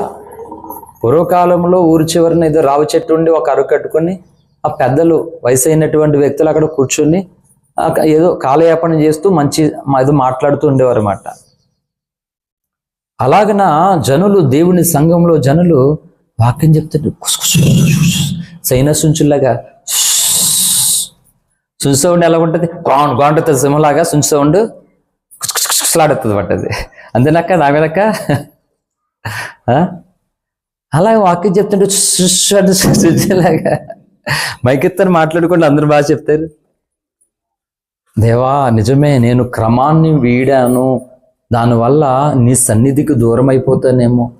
అది చెయ్యొద్దు నాన్న, నన్ను కొడతావో కొట్టు, నన్ను తిడతావో తిట్టు, ఏ శిక్ష చేస్తావో ఏ తండ్రి, కానీ నీ సన్నిధిలో నుండి నన్ను త్రోసివేయకన్నాడు. ఎందుకంటే తన బ్రతుకి అది అర్థమైంది. నీ సన్నిధిలో నుండి నన్ను త్రోసివేయకము, నీ పరిశుద్ధాత్మ నా యొద్ద నుండి తీసివేయకము. ఇంకా ఏం చెప్తుంటే శ్రేష్టమైన ప్రార్థనలు ఇవి. అందుకు బైబిల్ చదివితే మనం చేసే ప్రార్థనలకును బైబిల్లో చెప్పబడిన ప్రార్థనలకు క్లాస్ ఎక్కడ వస్తుందో మనకు అర్థం అవుతుంది అన్నమాట. అందుకని కనీసం వినాలి, వింటున్నప్పుడైనా ప్రార్థన విధానం అనేది మారుతుంది అన్నమాట. హల్లెలూయా. అంటే ఆత్మను దేవుడు తీసేస్తాడా అని అంటే తీసేస్తాడనే కదా దావీదు చెప్తున్నాడు. చెప్పండి, తీసేస్తాడనా తీడనా? తీసేస్తాడని. ఎందుకు తీసేస్తాడు ఆయన అంటే ఆయన ఒక క్రమం ఉంది, ఆయన ఒక నియమం ఉంది. ఏండి అన్ని స్కూల్స్లోనూ ఏ స్కూల్స్ పడితే ఆ స్కూల్లో తల ఇక్కడ దాకా పెంచేసుకుంటాం. మగపిల్లలు మగపిల్లలు తెలియదు, స్కూల్కి వెళ్ళి కూర్చోబెట్టుకుంటారా, మళ్ళా రోజు ఆడి కత్తిరించని ఏం చేస్తాడు, లేకపోతే టీసీచి పంపించేస్తాడు అనమాట. అర్థమవుతుందా? ఎలా పడితే అలా తల పెంచుకుంటే ఇష్టం వచ్చిన బట్టలు జిప్పులు చేసుకున్న ఒకడు, ప్యాంట్ లేకుండా ఒకడు, రకరకాలుగా ఆడపిల్లలు అక్కడ జీన్లు వేసేసుకుని టీషర్ట్లు వేసుకుండి కాలేజీకి వెళ్ళిపోతామంటేనే అందరూ ఒప్పుకోరు, అందరూ ఒకలా ఉండరు. డబ్బు మైండ్ ఉన్నవాడు నీ ఇష్టం వచ్చిన డ్రెస్ వేసుకుని నాకెందుకు పోయేది, నువ్వే పోతావు, నీకే నష్టం అవుతుంది, నాకే నష్టం, నాకు కావాల్సిన ఫీజు అనుకుంటాడు అంతే. కానీ దానికంటే ముందుగా క్రమశిక్షణ ఇంపార్టెంట్. ఈ కాలేజీకి స్కూల్కి ఒక గౌరవం ఉంది, ఒక నియమం ఉంది, ఒక క్రమం ఉంది, దీన్ని ఉల్లంఘించడానికి వీలు లేదు అని కొంతమంది ఉంటారు అన్నమాట. ఆ డాక్టర్ గారి పేరు రవీంద్ర విక్రమ్ సింగ్ ఠాకూర్ డాక్టర్ గారు. ఒక ఆయన దండం పెడుతున్నాడు, ఆయన కన్నీళ్ళు పెట్టుకుంటున్నాడు అనమాట. మీ పిల్లలకి ఏది పడితే అది పెట్టకండి, ఏది పడితే అది ఇవ్వకండి, మీరు జాగ్రత్తగా ఉండండి, అలాగే ఎన్నో చెప్తున్నాడు ఆయన. డాక్టర్ గారు ఏడుస్తున్నాడు అండి. ఎంతమంది పేషెంట్లు వస్తే అంత గొప్ప వాళ్ళకి చక్కగానే అంత మనీ మాట. కానీ ఆయన ప్రజల నిజమైనటువంటి డాక్టర్స్ ఏండి మా దగ్గరకు రాకుండా ఉండడం కొరకు కనీసం మీరు పాటించవలసినవి మీరు పాటించండి, మీ చేతిలో ఉన్నాయి మీరు చేయండి అని చెప్తున్నాడు ఆయన. ఎంత మంచిగా మాట్లాడుతున్నాడు ఆయన. ఇప్పుడు ఆయన దగ్గరికి డాక్టర్ గారు నీకు కావాల్సిన ఫీజా 500 అయితే 1000 రూపాయలు తీసుకో, కానీ నన్ను మాత్రం తినొద్దు అనుకో అంటే రమ్మంటాడు ఆయన. సూదిచ్చి పొడిచేస్తాడు మొత్తానికి. ఒక ఆయన ఒకరోజు చిన్నవలసలో ఒక డాక్టర్ గారి దగ్గరికి వెళ్ళాను. ఒక ఆయన వచ్చాడు, చెప్పాడు నువ్వు నీ ఇస్తుంటే పోతావు, మరి చూసుకో జాగ్రత్తగా అంటే. అది కదిగా నువ్వు అది అలాగంటే ఎలా కుదరదు, అది కుదరదు, నువ్వేం మందు ఎత్తావి అంత తీసుకుంటే తీసుకో, కానీ మొక్కొద్దంటే వేట అన్నాడు. అందరూ నవ్వు అక్కడ. అరే అది తింటే పోతారో బాబు నువ్వు, అది మానాలి ఖచ్చితంగా తప్పదు, కొన్ని రోజులు మేక గడ్డి తింటది కదా, అలాగే నువ్వు ఆకుకూరలు రొట్టె తినాలి, 2 రోజులు తింటే పోతావు, జాగ్రత్తగా ఉండాలి, లేకపోతే ఫీజులు కొట్టేసి అన్నీ అని చెప్తే అబ్బాయి మళ్ళీ చెప్తే అలాగే నేను ఒప్పుకోను కదా, నువ్వేం చెప్పినా నేను నిన్నో కాలుతో నువ్వు 4 ఇంజక్షన్లు ఎక్స్ట్రా పొడిచేసుకుంటున్నాడు డాక్టర్ గారు, పొడిచేసుకుంటాడు 4 ఇంజక్షన్లు. మరి ఏం చెప్తావు? కాలుతో నువ్వు ఎంత అడుగుతావు ఇవి అంత ఇస్తాను తప్ప, కానీ నువ్వు తినొద్దంటే ఎలాగంటున్నమాట. అలాగే నేను చెప్తున్నాను, సంఘాలకి విశ్వాసులు నీతి తప్పి క్రమం తప్పి ఎలా పడతాలో మేము వచ్చేస్తాము, మేము దశంభాగాలు ఇచ్చేస్తాము, నువ్వేది అడిగితే దానికి ఇచ్చేస్తాము, ఇది కాదు అగాపే సంఘము కోరుకునేది, ఇది కాదు బాధ్యత కలిగినటువంటి సేవకులు కోరుకునేది. అందుకే అగాపే సంఘాల్లో సంఖ్య తక్కువ ఉండడానికి ప్రధానమైన కారణం, మొదటి కారణం ఏంటంటే క్రమశిక్షణ. హల్లెలూయా. క్రమశిక్షణ మాట ఎందుకు తెలుసా? క్రమశిక్షణ ఏంటి? ద బెస్ట్ క్రిస్టియన్గా నిన్ను చూపించడానికి సమాజంలో, సంఘంలో, కుటుంబంలో అసలైనటువంటి క్రైస్తవునిగా నిన్ను కనపరిచి తీర్చిదిద్దడానికి మాట ఈ నియమం అనేది. లేకపోతే ఎందుకు కాదు, చక్కగా కానుకలు ఇచ్చేసుకుంటే పాస్టర్ గారు తీసేసుకుంటే ఇబ్బంది, ఇద్దరికి మంచి అండర్స్టాండింగ్ ఉంటుంది అన్నమాట. మరి ఒక ఆడియో వచ్చింది అప్పట్లో, నిజమా అబద్ధం నాకు తెలియదు కానీ పూర్తిగాని అండి పాస్టర్ గారు విశ్వాసం మాట్లాడుకుంటున్నారన్నమాట. ఏమని? ప్రార్థనకి రాలేదంటే పాస్టర్ గారు పర్లేదు కాలితే కానుక ఎక్కువ ఇస్తాను, పరలోకానికి కూడా 10,000 అంతా ఏమంటున్నాడు. విన్నారా మీరు ఆ వీడియో ఆడియో విన్నారా? పరలోకం కోసం మాట్లాడుకుంటే పాస్టర్ గారు విశ్వాసం అనమాట, రాడంటే కానీ పరలోకాన్ని తీసుకెళ్ళిపోయాడంట. అలాగైతే 10,000 అవుతుంది అని అన్నాడు పాస్టర్ గారు. రక్షణ పొందడానికి ఎంత ఇచ్చారమ్మా పాస్టర్ గారికి మీరు? ఏమన్నా నియమం ఉందా? ఏమీ లేదు, మామూలుగా వస్తారు అలాగే ఏదో ప్రేమతో కృతజ్ఞతతో ఇచ్చేది ఇచ్చుకుంటారు, లేకపోతే నో ప్రాబ్లం. అంతేగాని ఎంత ఉంది అంత ఇవ్వాలి ఇంత ఇవ్వాలని ఉందా? ఏమీ లేదు అలాగా కదా, ఉందా? ఇక్కడ ఒక నియమం, ప్రధానికి ఒక క్రమం అనేటువంటిది ఉంది. కనుక ఇప్పుడు ఆ క్రమం ఇష్టం లేని వాళ్ళు వస్తారు ఎక్కడికే. లేఖనం ఏమి చెప్పింది అన్నావు, అప్పుడే నువ్వు ఫెయిల్ అయిపోయినట్టు వాళ్ళ దృష్టికి. లేఖనం కోసం చెప్పడం ఎందుకు బాబు, నువ్వు అలాంటి చెప్పొద్దు అసలని, మాకు వద్దు అసలని అని అంటారు అన్నమాట. కాబట్టి నేను చెప్తున్నాను, ఏ నిరీక్షణకు ఆధారమై ఉన్నాడో ఆయనటువంటి ఆత్మను మనం పొందుకోలేకపోతే మనం కలుసుకోలేకపోతే ఈ భూమి మీద మన జీవితం వ్యర్థమైపోతూ ఉంటుంది. అందుకని ఆత్మ లేని వారికి ఆత్మీయత ఉండదు, అనుబంధము తెలీదు, ప్రేమ ఉండదు, అనురాగం ఉండదు, ఐక్యత ఉండదు. ఆత్మ ఏం చేస్తే తెలుసా, ఐక్యత కలగజేస్తుంది మాట. సంఘములో ఏంటి మనము అనేటువంటి నేను అనేది ఉండదు. అక్కడ ఏముంటది, మనము, వి ఆర్, మేము, మనం అని ఉంటది. నేను అని ఉండదు, ఐ అనేది ఉండదు, వి అనేది ఉంటది మాట. మనము అని చూపిస్తుంది. మేము అంటే మా సంఘం, మేము అనేటువంటి చూపెడుతుంది. నేను అనేదానికి మేము అనేదానికి ఎంత తేడా ఉంది లేదా? మేము అంటే కలుపుకోవడం, నేనంటే ఇండివిజువల్ అని అర్థం మాట. ఎక్కడ నేను, ఎక్కడ ఐ వాడాలో, ఎక్కడ వి వాడాలో చెప్తారు. ఇంగ్లీష్ క్లాస్ టీచర్స్ చెప్తారు మాట. ఐ వి ఒకటి కాదురా, దీని అర్థం వేరు, దీని అర్థం వేరు, ఇది ఎక్కడ వాడాలి, ఇది ఎక్కడ వాడాలో చెప్తారు వాళ్ళందరూ కూడా. అలాగే నేను చెప్తున్నాను, ఈరోజు సంఘములోనూ ఐక్యత లేకపోవడానికి ప్రధానమైన ఒక కారణాలు ఏంటంటే, ఆత్మ కంటి కట్టబడిన వారు లేరు. ఆత్మ కంటి కట్టబడితే ఐక్యత కోరుకోరు, ఎవరికి వాళ్ళే సెపరేట్గా ఉంటారు మాట. ఐక్యత ఉంటే ఏమని తెలుసా, నీ సహోదరునికి గాయం కలిగితే నువ్వు ఏడుస్తావు మాట, నీ సహోదరికి నష్టం కలిగితే నువ్వు బాధపడతావు మాట, నీకు గాయం అవుతుంది మాట. ఐక్యతకును ఐక్యత లేనటువంటి దానికి ఇంత తేడా ఉంటుంది. లేకపోతే నీకు ఎవరు సంబంధం లేనట్టుగా నీ సొంత ఆలోచన కలిగి నువ్వు ఉంటావు మాట. వీళ్ళు ఎవరని చెప్పిందంటే, బైబిల్ ఈ ఆత్మ లేనటువంటి వారు ఎవరని చెప్పిందంటే, చూడండి వీళ్ళందరూ ఏ కేటగిరీకి వెళ్ళిపోతారని చెప్పిందంటే, తిమోతికి రాసినటువంటి 2వ పత్రిక 3వ అధ్యాయము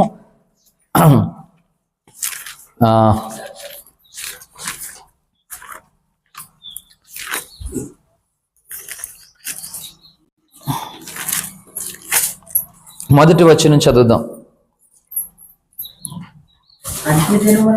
చదువు నాన్న త్వరగా. అంత్య దినములలో అపాయకరమైన కాలములు వచ్చినని చదువంకను. మనుషులు స్వార్థప్రియులను, ధనాపేక్షను, బింకములాడు అహంకారులను, దోషకులను, తల్లిదండ్రులకు అవధేయులై కృతజ్ఞత లేని వారే, అపవిత్రులు, అనురాగహితులు, అతి ద్వేషులు, అపవాదకులు, అతిదేంద్రియులు, క్రూరులు, సజ్జన ద్వేషులు, ద్రోహులు, మూర్ఖులు, గర్వాంధులు, దేవుని కంటే సుఖానుభవం ఎక్కువగా ప్రేమించువారు, పైకి భక్తి గల వారి ఉండి దాని శక్తిని ఆశ్రయించిన వారు ఇందురు ఇట్టి వారికి విముఖుడు. వీళ్ళందరూ ఆత్మ లేనటువంటి వారు అందరూ కూడా. వీళ్ళు ఆత్మ లేనప్పుడు అనురాగం ఉండదు, అర్థమవుతుందండి. ఆత్మ లేనప్పుడు ఈ అనురాగం అనేటువంటి దానికి చోటు ఉండదు అన్నమాట. వీళ్ళు గర్వాంధులట, దేవుని కంటే సుఖానుభవం ఎక్కువగా ప్రేమించుకునేటువంటి వారట. ఆత్మ లేనటువంటి పరిస్థితి అన్ని ఘోరమైనటువంటి పరిస్థితుల్లోనికి మనం తీసుకెళ్ళిపోతుంది. హల్లెలూయా. కాబట్టి అక్కడ ఇంకోటి ఏం చెప్పాడో తెలుసా, తల్లిదండ్రులకు అవిధేయులు, కృతజ్ఞత లేనివారట. దేవుడు ఎన్ని కార్యాలు చేసినా కృతజ్ఞత ఉండదు, అర్థమవుతుందా? ఆత్మ నడిపింపు లేనప్పుడు ఇంత డిఫరెంట్ ఉంటుంది. కృతజ్ఞత లేదు అంట, అవిధేయులు అయిపోతారంట. తల్లిదండ్రులకు అవిధేయులు అయిపోతారంటే దేవునికి అవిధేయులు అవుతారు, ఆత్మీయులకు అవిధేయులు అవుతారు.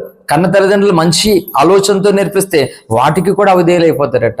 ఆత్మ లేకపోతే ఆ క్రైస్తవ జీవితం జీరో. అందుకనే పేతురు గారు కొర్నేలి దగ్గరికి వెళ్ళినప్పుడు వాళ్ళందరూ పరిశుద్ధాత్మను పొంది చోటుగా ఏమయ్యాడు? పేతురు గారు ఆశ్చర్యపోయాడు. వీళ్ళు బాప్తిజం పొందలేదు, వీళ్ళు పరిశుద్ధాత్మను పొందుకున్నారు.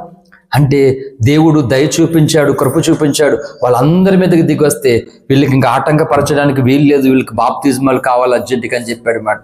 అంటే ఆత్మదేవుడు ఎక్కడికైతే వస్తాడో అక్కడ ఏం తెలుసా, నియమము, క్రమం అనేది వస్తుంది అన్నమాట. ఈరోజు క్రైస్తవ సంఘాలలో పాస్టర్స్ నియమించిన నియమం, క్రమం అని చెప్పినా ఫస్ట్ తెల్లబట్టలు, తర్వాత దశంభాగాలు. అంటే మంచిదే, దేవుని యందు భయభక్తులు కలిగి ఒక తెల్లని బట్టలు వేసుకుని వచ్చా తప్పేమీ లేదు. దేవునికి చెప్తున్నట్టుగా కృతజ్ఞత కానికిస్తున్నా తప్పేమీ లేదు. కానీ లేఖనం ఏం చెప్పింది అంటే, మత్తయి సువార్తలోనికి రండి ఒకసారి. మత్తయి సువార్త 23వ అధ్యాయము 23వ వచనం. 23 అయ్యో చదువు తల్లి.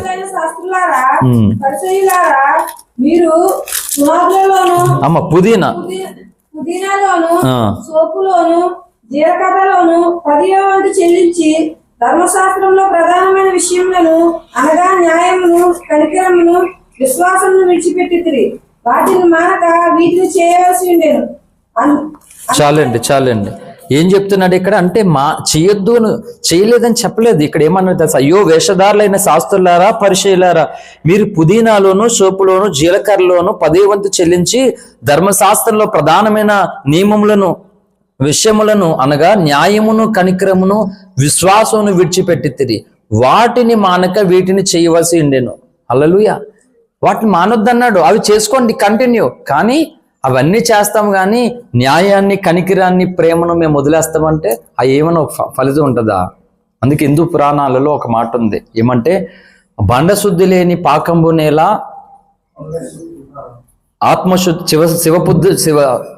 చిత్తశుద్ధి లేని శివ పూజలేలా ఆత్మశుద్ధి లేని ఆచారమేలా అంది. హల్లెలూయా. ఏటట అంటే బండశుద్ధి లేని పాకం. ఇప్పుడు మన ఇంట్లో ఒక వంట చేసేటప్పుడు ఆ వండేటువంటి పాత్ర ఏదైతే ఉందో దాన్ని లోపల శుద్ధి చేస్తామా లేదా? మొత్తం అంతా బయట లోపల దాన్ని శుభ్రంగా కడిగి మనం ఏ పాత్ర ఏ వంట చేస్తామో దాన్ని శుభ్రంగా కడిగి మనం చేస్తాం. బండ శుద్ధి లేని పాకం ఎలా శుద్ధి లేకుండా పాకం ఎలా పెడతాం అందులో? అలాగే భగవంతునికి పూజ చేస్తున్నాను, నేను దేవుడిని నమ్మేసుకున్నాను, రక్షణ పొందేసాను, నేను కానుకలు ఇచ్చేస్తున్నాను అంటే నీ ఆత్మశుద్ధి లేదట, చిత్తశుద్ధి లేదు. అవి అన్ని చెల్లవు మాట. ఈరోజు క్రైస్తవులు చేస్తున్నటువంటి భక్తి చెల్లదు. నేను చెప్తున్నాను ఏండి, అన్య సమాజాన్ని క్రైస్తవ సమాజాన్ని 20 సంవత్సరాలుగా నేను చూస్తున్నప్పుడు నేను ఏడ్చినటువంటి ఏడుపు ఏంటి చెప్పినా, రక్షణ పొంది ఉన్నతమైనటువంటి స్థితిలోనికి గొప్ప కృపలోనికి వచ్చినటువంటి క్రైస్తవులేమో న్యాయాన్ని కనికరాన్ని విడిచిపెడితే, రక్షణ లేకపోయినా సరే అన్యజనులు నిస్వార్థముతో నియమముతో చాలా భయభక్తులు కలిగి భక్తి చేస్తున్నారు.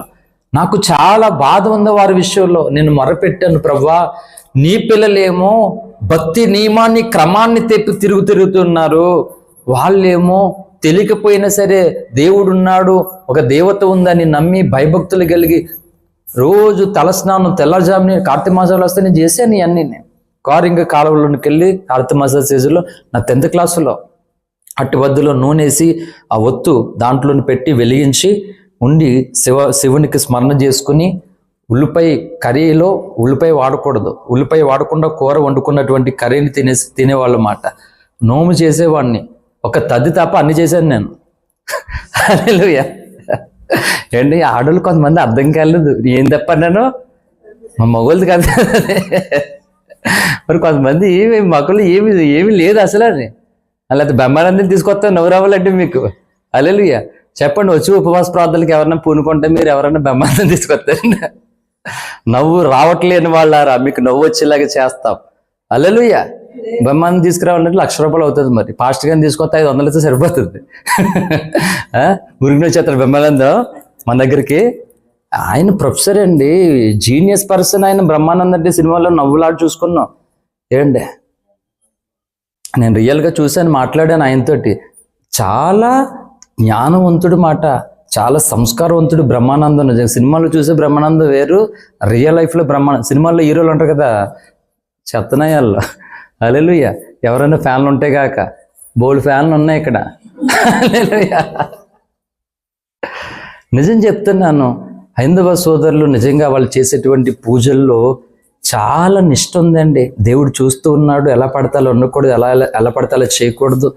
చాలా నియమం, చాలా నిష్టం, చాలా క్రమం. పంతులు గారు ఖచ్చితంగా తెల్లారుజాముని 3 గంటలకు ఈ ముహూర్తం అంటే ఖచ్చితంగా టైం పాటిస్తారన్నమాట. ఖచ్చితంగా ఒక నియమం, ఒక క్రమం ఉంటుంది.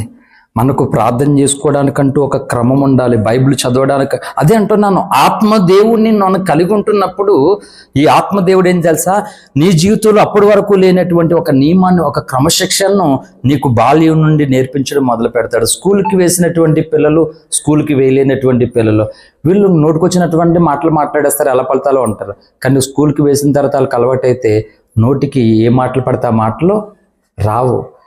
అడవికి తోటకి తేడా చూడండి. అడవిలోకి వెళ్ళండి, ఎలాగుందో చూసిరండి. ఒక తోటలోనికి వెళ్ళండి, ఎలాగుందో చూసిరండి. చూసి వచ్చినప్పుడు రెండింటిని కూర్చి నువ్వు వ్యాసం రాయాలన్నమాట. ఇప్పుడు ఎలా ఉంటుంది అడవిలో, దాని ఇష్టం వచ్చినట్టు వంకటంకరగా ఎగిరిపోతుంది. ఏంటి కర్ర. హల్లెలూయా. తోటలో అలా ఉంటుందా? వంకర టెంకలన్నీ నరికి వేయడానికి ఒక తోటమాలు ఉంటాడు అన్నమాట. పార్కులో మనం చూస్తుంటాం కదా, అన్ని చక్కగా నియమముగా, ఆ పొడుగు ఉండకూడదు, ఇలా ఉండకూడదు, ఒక క్రమములు అన్ని ఒక నియమముగా, మధ్యలో దారి క్రమం ఉంటుంది. అడవుల దార అన్న పీతలు ఎలా తవ్వుతారు మీరు?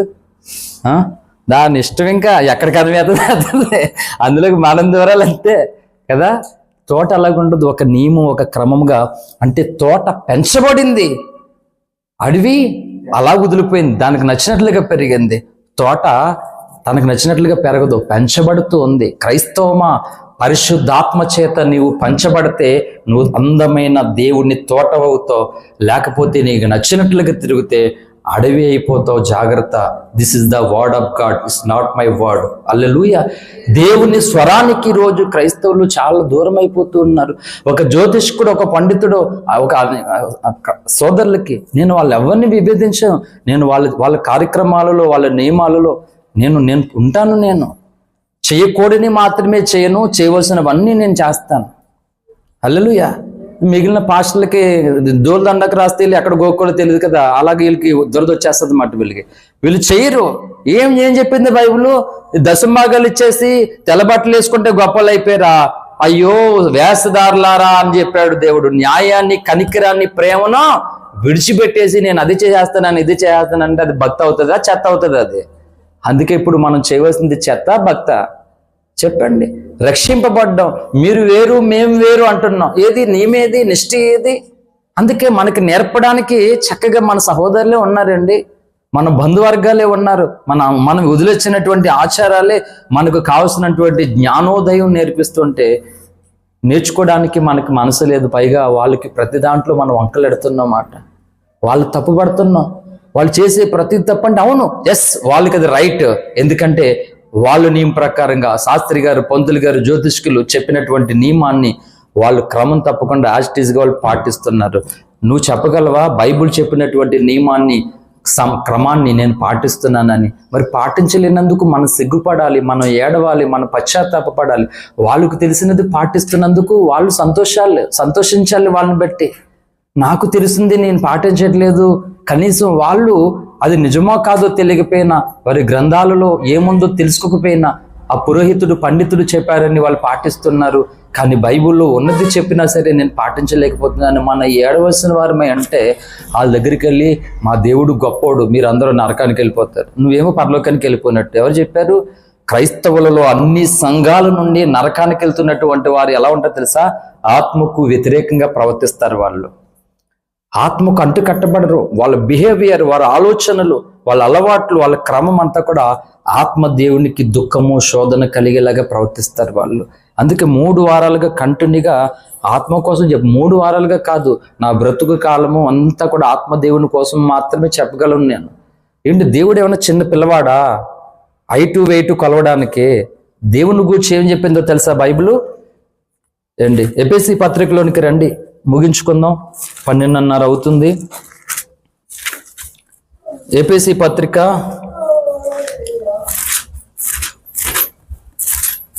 కనీసం మనం ఆరాధిస్తున్నటువంటి దేవుడు ఎలాంటి వాడు, ఆయన గురించి మనం తెలుసుకోకపోతే ఈ భూమి మీద మన బ్రతుకు హృదయ కదండి. 3వ అధ్యాయము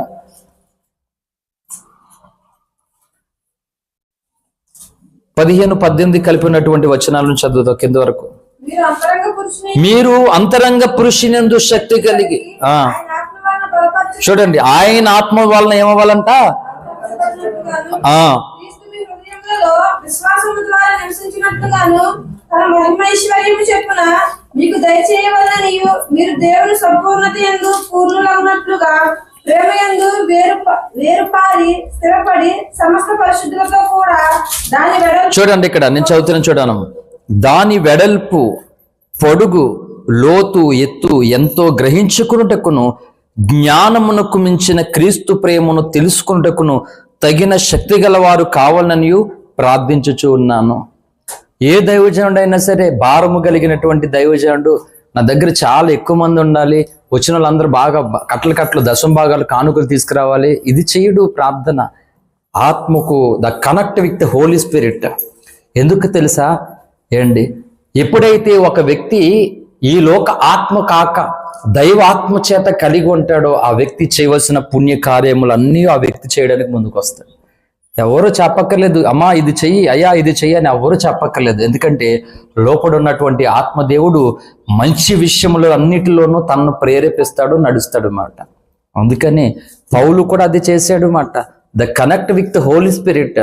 ఇక్కడున్న నేను కానీ వింటున్న నీవు కానీ పరిశుద్ధాత్మ దేవునికి మనం కనెక్ట్ అవుతే ఈ లోక ఆలోచనలకు, ఈ లోక మనిషి లెక్క వాళ్ళ ఉద్దేశాలకు దేవుడు మనల్ని ప్రత్యేక వాళ్ళతో కలిసిపోయినవాడు. మనల్ని వాళ్ళతో ఉంటాము కానీ వాళ్ళతో మనం ఏకీభించం. సెపరేట్గా మనం ఉండగలిగినటువంటి కృప ఆత్మ ద్వారానే కలుగుతుంది. ఆత్మ మళ్ళా విభేదిస్తుంది, అంటే ఐక్యత ఇస్తుంది ఆత్మ. ఈ ఆత్మను ద్వేషించే వాళ్ళు దుష్టుడంట, ఎవరు తరమకుండా ఆడే పారిపోతాడట. దేవుని ఆత్మకు లోబడలేనటువంటి వ్యక్తులు ఒకరోజు ఉండగా ఎవరు ఏమనుకున్నా వాళ్ళంతటా వాళ్ళే తరమబడతారన్నమాట. ఎందుకో తెలుసా? నీ దేవుడైన యెహోవా ఎలాంటి వాడు? దహించు అగ్ని అయి ఉన్నాడు. తట్టుకోగలుగుతామా? అగ్నికి పారిపోతూ ఉంటారు, ఉండలేరు అసలు. అందుకని ఈ కారణం చేత రేపొద్దుట ప్రభువు రాకడ వస్తే క్రైస్తవ సంఘానికి నష్టమే. మొన్న చెప్పాను అక్కడ, దేవుని రాకడ వస్తే లాభమా నష్టమా? నష్టమే సంఘాలకే. రావయ్య ఏసయ్య వచ్చేస్తుందంటే ఆయన ఉప్పు అమ్ముకోవడానికి పప్పు అమ్ముకోవడానికి రావట్లే ఏంటి? ఉప్పు పప్పు అమ్ముకోవడానికి వస్తున్నాడు ఆయన. రావడానికి నువ్వు జీవించిన జీవితాన్ని గూర్చి లెక్క అడగడానికి వస్తూ ఉన్నాడు ఆయన. తిమోతికి మత్తయి సువార్త 25వ అధ్యాయము, మత్తయి సువార్త 25వ అధ్యాయము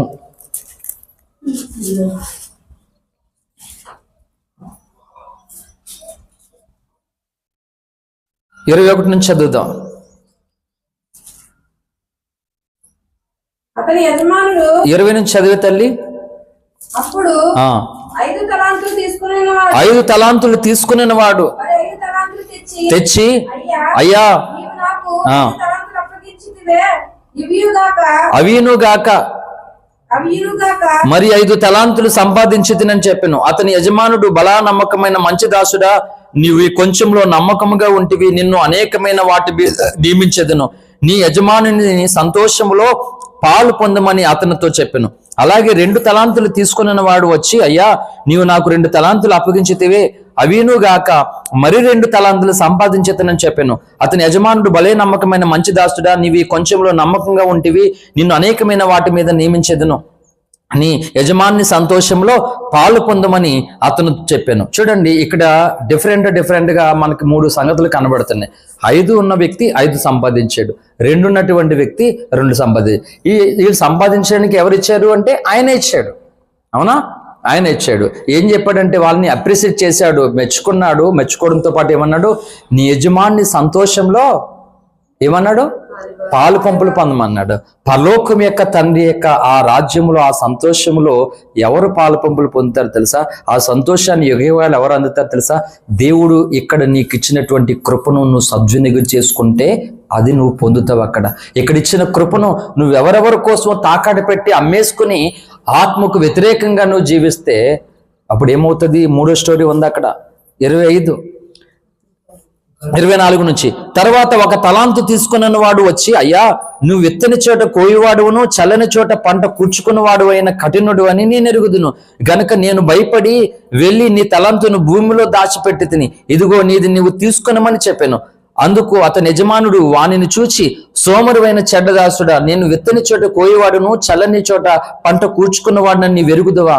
అట్లయితే నీవు నా సొమ్ము సహకారుల యొద్ద ఉంచవలసి వచ్చెను. నేను వచ్చి వడ్డీతో కూడా నా సొమ్ము తీసుకునింది అని చెప్పి ఆ తలాంతును వాని యొద్ద నుండి తీసివేసి 10 తలాంతులు గలవానికి ఇయుడి, కలిగిన ప్రతివానికి ఇయ్యబడును, అతనికి సమృద్ధి కలుగును, లేనివాని యొద్ద నుండి వానికి కలిగినది తీసివేయబడును. మరియు పనికిమాలిన ఆ దాసుని వెలుపటి చీకటిలోనికి త్రోసివేయడి, అక్కడ ఏడుపును పండ్లు కొరుకుటయు ఉండేనా. నేను హల్లెలూయా. ఏదో అనుకుంటున్నారు, అర్థమవుతుందా? దేవుడు నీతో మాట్లాడుతూ ఉన్నాడు. దేవుడు కృప చూపించాడు. ఎన్నో మార్లు మనం చచ్చిపోవలసినటువంటి వారము, కానీ ప్రభువు కాపాడాడు. ఎందుకు ఆయుష్ ఇచ్చాడు? దేనికి అంటే మరీ ఇంకా వ్యతిరేకంగా లోకంలో బ్రతకడానిక? అంటే మిగిలినటువంటి ఆయుష్ దినాల్లోనైనా ప్రభువా నేను నీకు ఉపయోగపడాలి, నిన్ను గణపరచాలి, నీ సంతోషంలో నేను పాలు భాగస్తులు. ఇప్పుడు ఆ సంతోషాన్ని మనం పొందాలి. ఎక్కడ? పరలోకులు ఉండే సంతోషం భూలోకులు ఎక్కడ కూడా లేదు. అంత సంతోషం, అంత ఆనందం ఉంది అక్కడ. అది ఎవరికి దొరుకుతుంది? ఎవరికి దొరుకుతుంది తెలుసా? ఇక్కడ క్రీస్తు కొరకు సుఖానుభవాన్ని విడిచిపెట్టిన వారికి. ఇక్కడ అన్నిటికంటే దేవుడే ఎక్కువ, ఆయన కొరకు అవమానాలు, నిందలు, గాయాలు పొందేటువంటి వారికి. అంతేగాని అనురాగరహితులు. ఇందాక తిమోతి 3 చదివాం కదా, 3వ అధ్యాయం 1వ వచనం నుండి. అనురాగరహితులు అంటే వాళ్ళకి అనురాగం ఉండదు, ప్రేమ ఉండదు, ఆప్యాయత ఉండదు, దయ ఉండదు, జాలి ఉండదు, కరుణ ఉండదు మాట. అనురాగరహితులు, రక్తహీనులు, బుద్ధిహీనులు అన్నట్టుగా. ఈ రహితుల మాట. హల్లెలూయా. ప్రేమానురాగాలు లేనటువంటి వారు అయిపోతున్నారు. ఉండవలసింది ఉండలేదు, వాళ్ళు పోగొట్టుకుంటున్నారు అందరూ. ఇక్కడే క్రీస్తునే సంతోషపెట్టలేని వారు ఏంటి చూడండి అందరూ. ఇక్కడే దేవుణ్ణి సంతోషపెట్టలేని వారు, ఇక్కడే దేవుని క్రియలు కొన్నిమైనా సరే ఒక వ్యక్తిలోనికి రాలేనప్పుడు ఈ వ్యక్తి అక్కడికి వెళ్ళి ఆ పరలోక యొక్క ఆనందాన్ని పొందేస్తాడండి? పొందేస్తాడా? పొందడానికి అవ్వదు. అందుకే నువ్వు ఏమి ఎత్తుతావో ఆ పంటే కోసుకోవాలి. చింత చెట్టు వేసి మామిడికాయల రోజుల్లో అయ్యో చింత చెట్టు వేసి మామిడికాయలు కాస్తే బాగుంటుంది దీనికి అనుకుంటే నువ్వు ఎంత ఏడ్చినా అవ్వదు, ఎంత నవ్వునా అవ్వదు, తల దానికి వేసి కొట్టుకున్నా అవ్వదు. అవుతుందా? చింత చెట్టుకి మామిడికాయలు సైతాను కూడా అయితే రప్పిస్తాడు తర్వాత. హల్లెలూయా. కాబట్టి నేనేం చెప్తున్నానంటే మనలను దేవుని ఆత్మ మొదటి వారిగా చేస్తుంది. ఏ మొదటి వారు? పక్కింటోళ్ళు ఎదురింటోళ్ళు వీళ్ళంటే కాదా, ఇదంతా చెత్త. పరలోక రాజ్యంలో దేవుని తర్వాత ఉన్నటువంటి కేటగిరీస్ ఏంటంటే 5 ఉన్నారు అట. అందులో కెరూబులు ఉన్నారు. ఈ కెరూబులకి అంటే దేవదూతలలో వీళ్ళు శ్రేష్ఠులు మాట. 6 రెక్కలు ఉన్నాయట. క్రిస్మస్లో మనం వేసే దేవదూతలకి వేసాలు ఎన్ని రెక్కలు ఉంటే మా అయితే 4 లెక్కలేమో, వెనకాల కథల రెక్కలు ఉంటే గౌన్కి కదా. ఇంకో చెప్పిన దేవదూతలు ఎవరు ఆడపిల్లలు కాదు అసలు అని. దేవదూతలు భూమి మీదకి వచ్చినటువంటి వర్తమానం తీసుకొచ్చిన ప్రతి దేవదూత కూడా పురుషుడు, మగపిల్లవాడు, ఆడపిల్లలు కాదు. క్రిస్మస్కి వేసే వేసాలన్నీ ఆడపిల్లలే. మగపిల్లడు వేసాలంటే ఇప్పుడు ఎవడు చూస్తాడో? మగపిల్లడు దేవదూత చూస్తారా? ఎందుకంటే అలవాటు అయిపోయింది వీళ్ళకి కదా. ఇంకా అలవాటు అయిపోయింది. ఆ దేవదూత అంటే ఆడపిల్ల కింద. బైబిల్లో అలా పెట్టేసుకున్నారు వీళ్ళు. బైబిల్లో అలా లేదు. అక్కడ పరలోకంలో స్త్రీలకి పని అప్పగించలేదు. పరలోకంలో స్త్రీలుగా ఉన్నటువంటి దేవదూతలు అన్నీ కూడా నార్మల్గా ఉంటాయి. కానీ పరలోకంలో నుండి భూలోకానికి వర్తమానం తీసుకొస్తున్నటువంటి దేవతలు దైవ చిత్తానుసారంగా దేవుని పోలుకు చొప్పున వాళ్ళు ఈ భూమి మీదకి రాగలిగారు అన్నమాట. ఆ కెరూబులు ఉన్నారు, సెరాఫులు ఉన్నారు. ఈ కెరూబులు సెరాఫులు 6 రెక్కలుంటే 2 రెక్కలతో దేవుని మహిమ తేజస్సును చూడలేక ముఖం కప్పుకుంటారట. సూర్యుని కాంతిని మనం చూస్తామా? చూడగలమా? చూడలేం కదా. రెక్కలు కప్పుకుంటారంట దేవుని మహిమ చూడలేక. 2 రెక్కలతో ఎగురుతూ 2 రెక్కలతో దేవుడు పరిశుద్ధుడు పరిశుద్ధుడు అని డే నాకు 24 hours స్తుతిస్తారు. వాళ్ళకి అదే పని అక్కడ. కానీ ఇక్కడ చనిపోయి పరలోకానికి వెళ్ళిన వాళ్ళు అందరూ 24 hours స్తుతించరు. అది పని కాదు, వేరే పని ఉంది, వేరే గ్రహాలు ఉన్నాయి. ఇప్పుడు మనకి ఇన్ని ఊర్లు ఎలాగున్నాయో, ఇన్ని ప్రాంతాలు, ఇన్ని దేశాలు ఎలాగున్నాయో, అలాగే ఇన్ని దేశాలు, ఇన్ని ఊర్లు, ఇన్ని ప్రాంతాలన్నీ ఎక్కడున్నాయి? భూమి అనే ఒక గ్రహం మీద మాత్రం ఉన్నాయి. అలాగే ఈ సౌరకుటం సూర్యుని చుట్టూ 9 గ్రహాలు, నవగ్రహాలు తిరుగుతున్నాయి. బుధుడు, గురుడు, శుక్రుడు, శని, యురేనస్, నైప్టూన్, ప్లూటో అనేటువంటి 9 గ్రహాలు తిరుగుతూ ఉన్నాయి. అలాగే నీ విశ్వంలో కోటాను కోట్ల గ్రహాలు ఉంటుండగా అందులో మరొక భూమి అనేటువంటి గ్రహంలో ఇంకొక మానవ జాతి ఉంది. అక్కడ ఇంకో గ్రహం మీద ఇంకో మానవ జాతి ఉంది. కనుక మనల్ని అందరినీ కూడా లేఖనం ఏం చెప్పిందంటే రాజులైన యాజక సమూహం అంట, రాజ్యాధికారం, పరిపాలకులు అంట మనం అందరం. అందుకే భూమి మీద రాజకీయం ఎందుకు ఉంది? ఆ బైబిల్లోనే ఉంది అసలైనటువంటి రాజకీయం అంతా.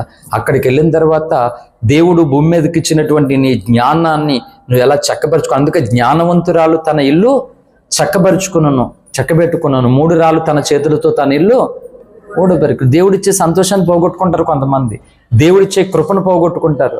అది డబ్బుతో కొనేసేది కాదు, అది రాదది అసలు. దేవుడిచ్చేటువంటి దాన్ని మనం పోగొట్టుకుంటే, కోల్పోతే ఈ లోకంలో ఎన్ని చేసినా కానీ అది దొరకదు మాట. కనుక ఈ కెరూబులు ఉన్నారు, సెరాఫులు ఉన్నారు, ప్రధానులు ఉన్నారు, అధికారులు ఉన్నారు, దూతలు ఉన్నాయి మాట. అంటే ఈ భూమి మీద మనుషులుగా మనం ఎలా ఉన్నామో విశ్వలోకాల్లో ఇంకా 4 అడుగులు కలిగినటువంటి వ్యక్తులు కూడా ఉన్నారు.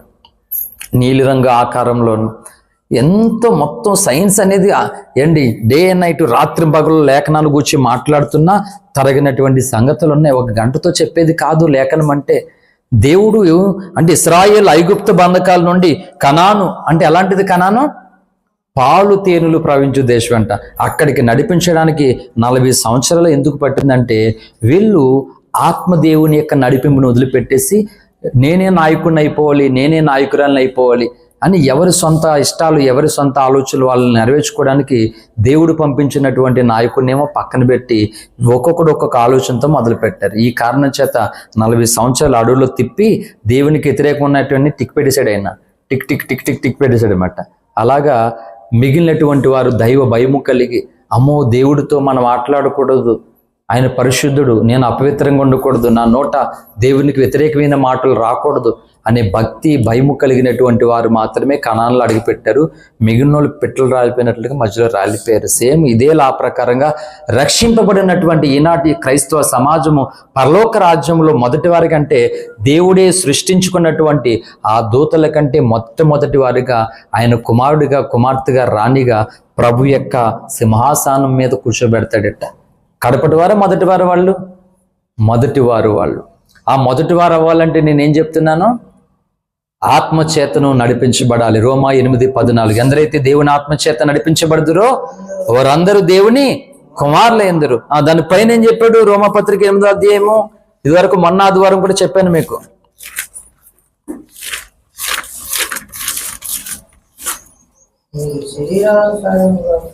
చదువునా 5వ వచనం. శరీరానుసారుల శరీర విషయం మీద మనసునుంతురు, ఆత్మానుసారుల ఆత్మ విషయం మీద మనసుంతురు. శరీరానుసారమైన మనసు మరణము, ఆత్మానుసారమైన మనసు జీవము సమాధానమైనది. ఏలియనగా శరీరానుసారమైన మనసు దేవునికి విరోధమైనది, అది దేవుని ధర్మశాస్త్రమునకు లోబడదు, ఏమాత్రము లోబడనేరదు. కాగా శరీర స్వభావము గలవారు దేవుని సంతోషపరచనేరరు. దేవుని ఆత్మ మీలో నివసించి అన్న ఎడల మీరు ఆత్మ స్వభావం గలవారే గాని శరీర స్వభావం గలవారు కారు. ఎవడైనను క్రీస్తు ఆత్మ లేని వాడైతే వాడు ఆయన వాడు కాడు. శరీరానుసారమైన స్వభావం గలవారనట దేవుణ్ణి. ఇప్పుడు తాగి వ్యక్తి ఉంటాడండి, ఇంట్లో భార్యను పిల్లలను అందరినీ తల్లిదండ్రులు అందరినీ ఏడిపిస్తాడు. ఎవరిని సంతోష పెడతాడు? రే బావా రారా పగ్గేసి వద్దామంటే ఆయన సంతోష పెడతాడు. అన్నా అంతేనా? అన్న 20 అంటున్నారా? వచ్చే ఆదివారం అందరు ఫోన్లు లాగేసుకుంటాను. ఫైన్ కట్టకపోతే ఫోన్లు అన్ని కలిపి సెకండ్ హ్యాండ్కి అమ్మేస్తాను. పని అయిపోతుంది. ఒక గోడ ప్లాస్టిక్ చేస్తాను. లేదు ఏంటి? దేవుణ్ణి సంతోష పెట్టలేరట ఎవరు? శరీరానుసారులు మాట. అంటే ఈ త్రాగేటువంటి వ్యక్తి ఇంట్లో భార్య పిల్లలు ఇంట్లో లేదయ్యా, పైగా నీ ఆరోగ్యం పాడైపోతుంది, ఇన్ని రకాలుగా వాళ్ళు ఎంత ఏడ్చినా వాళ్ళు ఏడుపుని చూసైనా వీడు మార్చుకోవడానికి ఇష్టపడ్డా కానీ ఇంకో త్రాగిపోతుని సంతోష పెడతాడు మాట. వీడి దగ్గర లేకపోయినా అప్పు చేసి ఆడికి ఇప్పిస్తాడు తాగడానికి. అర్థమవుతుందా? త్రాగి వ్యక్తిని సంతోష పెడతాడట. ఈరోజు చెప్తున్నాను, బైబిల్ పట్టుకుని భక్తు చేస్తున్నామంటే మనం రక్షణ పొందడానికి, నరకం నుండి తప్పించబడడానికి ప్రాణం పెట్టి తిరిగి లేచి త్వరలో రాబోతున్న దేవుడిని ఇక్కడ సంతోష పెట్టాలనే నియమము క్రమం లేకపోతే 100% అట్టి క్రైస్తువులు ఏ సంఘాలలో ఉన్నా నరకానికి వెళ్తారు. చెప్పండి, నీకు ఇష్టమైన నీ దేవుడు, నీకు ఇష్టమైనటువంటి ఆరాధికుడు ఆయన నిన్ను పెట్టి సంతోషించాలని కోరుకుంటావా? నిన్ను పెట్టి ఏడాలని కోరుకుంటావా?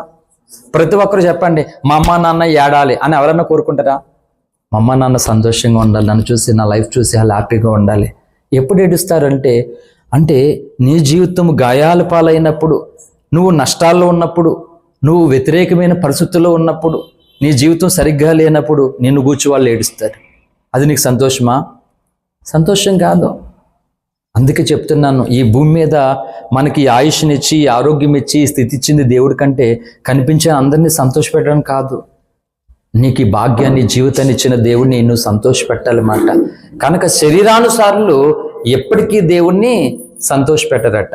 కాబట్టి ఆదివారం చర్చలకు వెళ్తున్నటువంటి అందరి మంది క్రైస్తవులు బట్టి నేనైతే పక్క చెప్తాను, అంతమంది పాస్టర్లు నన్ను తిట్టినా పర్లేదు, నన్ను చంపేసినా పర్లేదు, బ్రతకడానికి సేవ చేయడం లేదు. కొంతమందిని ఎలాగైనా దేవుని కొరకు బ్రతికే వాళ్ళగా చేయాలని కంకణ కట్టుకుని సేవ చేస్తున్నాను. సంతోషించట్లేదు ఈనాటి సంఘాలను బట్టి, సేవకులను బట్టి, విశ్వాసాలను బట్టి 100% దేవుని ఆత్మ దుఃఖపడుతూ ఉంది, సంతాపపడుతున్నాడు. ఆయన ఆత్మ మొట్టమొదటిగానే మానవ జాతిని సృష్టించినందుకు దేవుడు సంతాపపడ్డాడు, పశ్చాత్తాపడ్డాడు, ఆయన బాధపడ్డాడు. ఆదికాండము 6వ అధ్యాయంలో జలప్రలయానికి కోసం మనకి క్లియర్గా కనబడుతుంది లేఖనం. నేను మీకు ఏది చెప్పినా లేఖనం చూపించకుండా, లేఖనాధారం లేకుండా నేను ఏది చెప్పలేదు, చెప్పను కూడా. నేను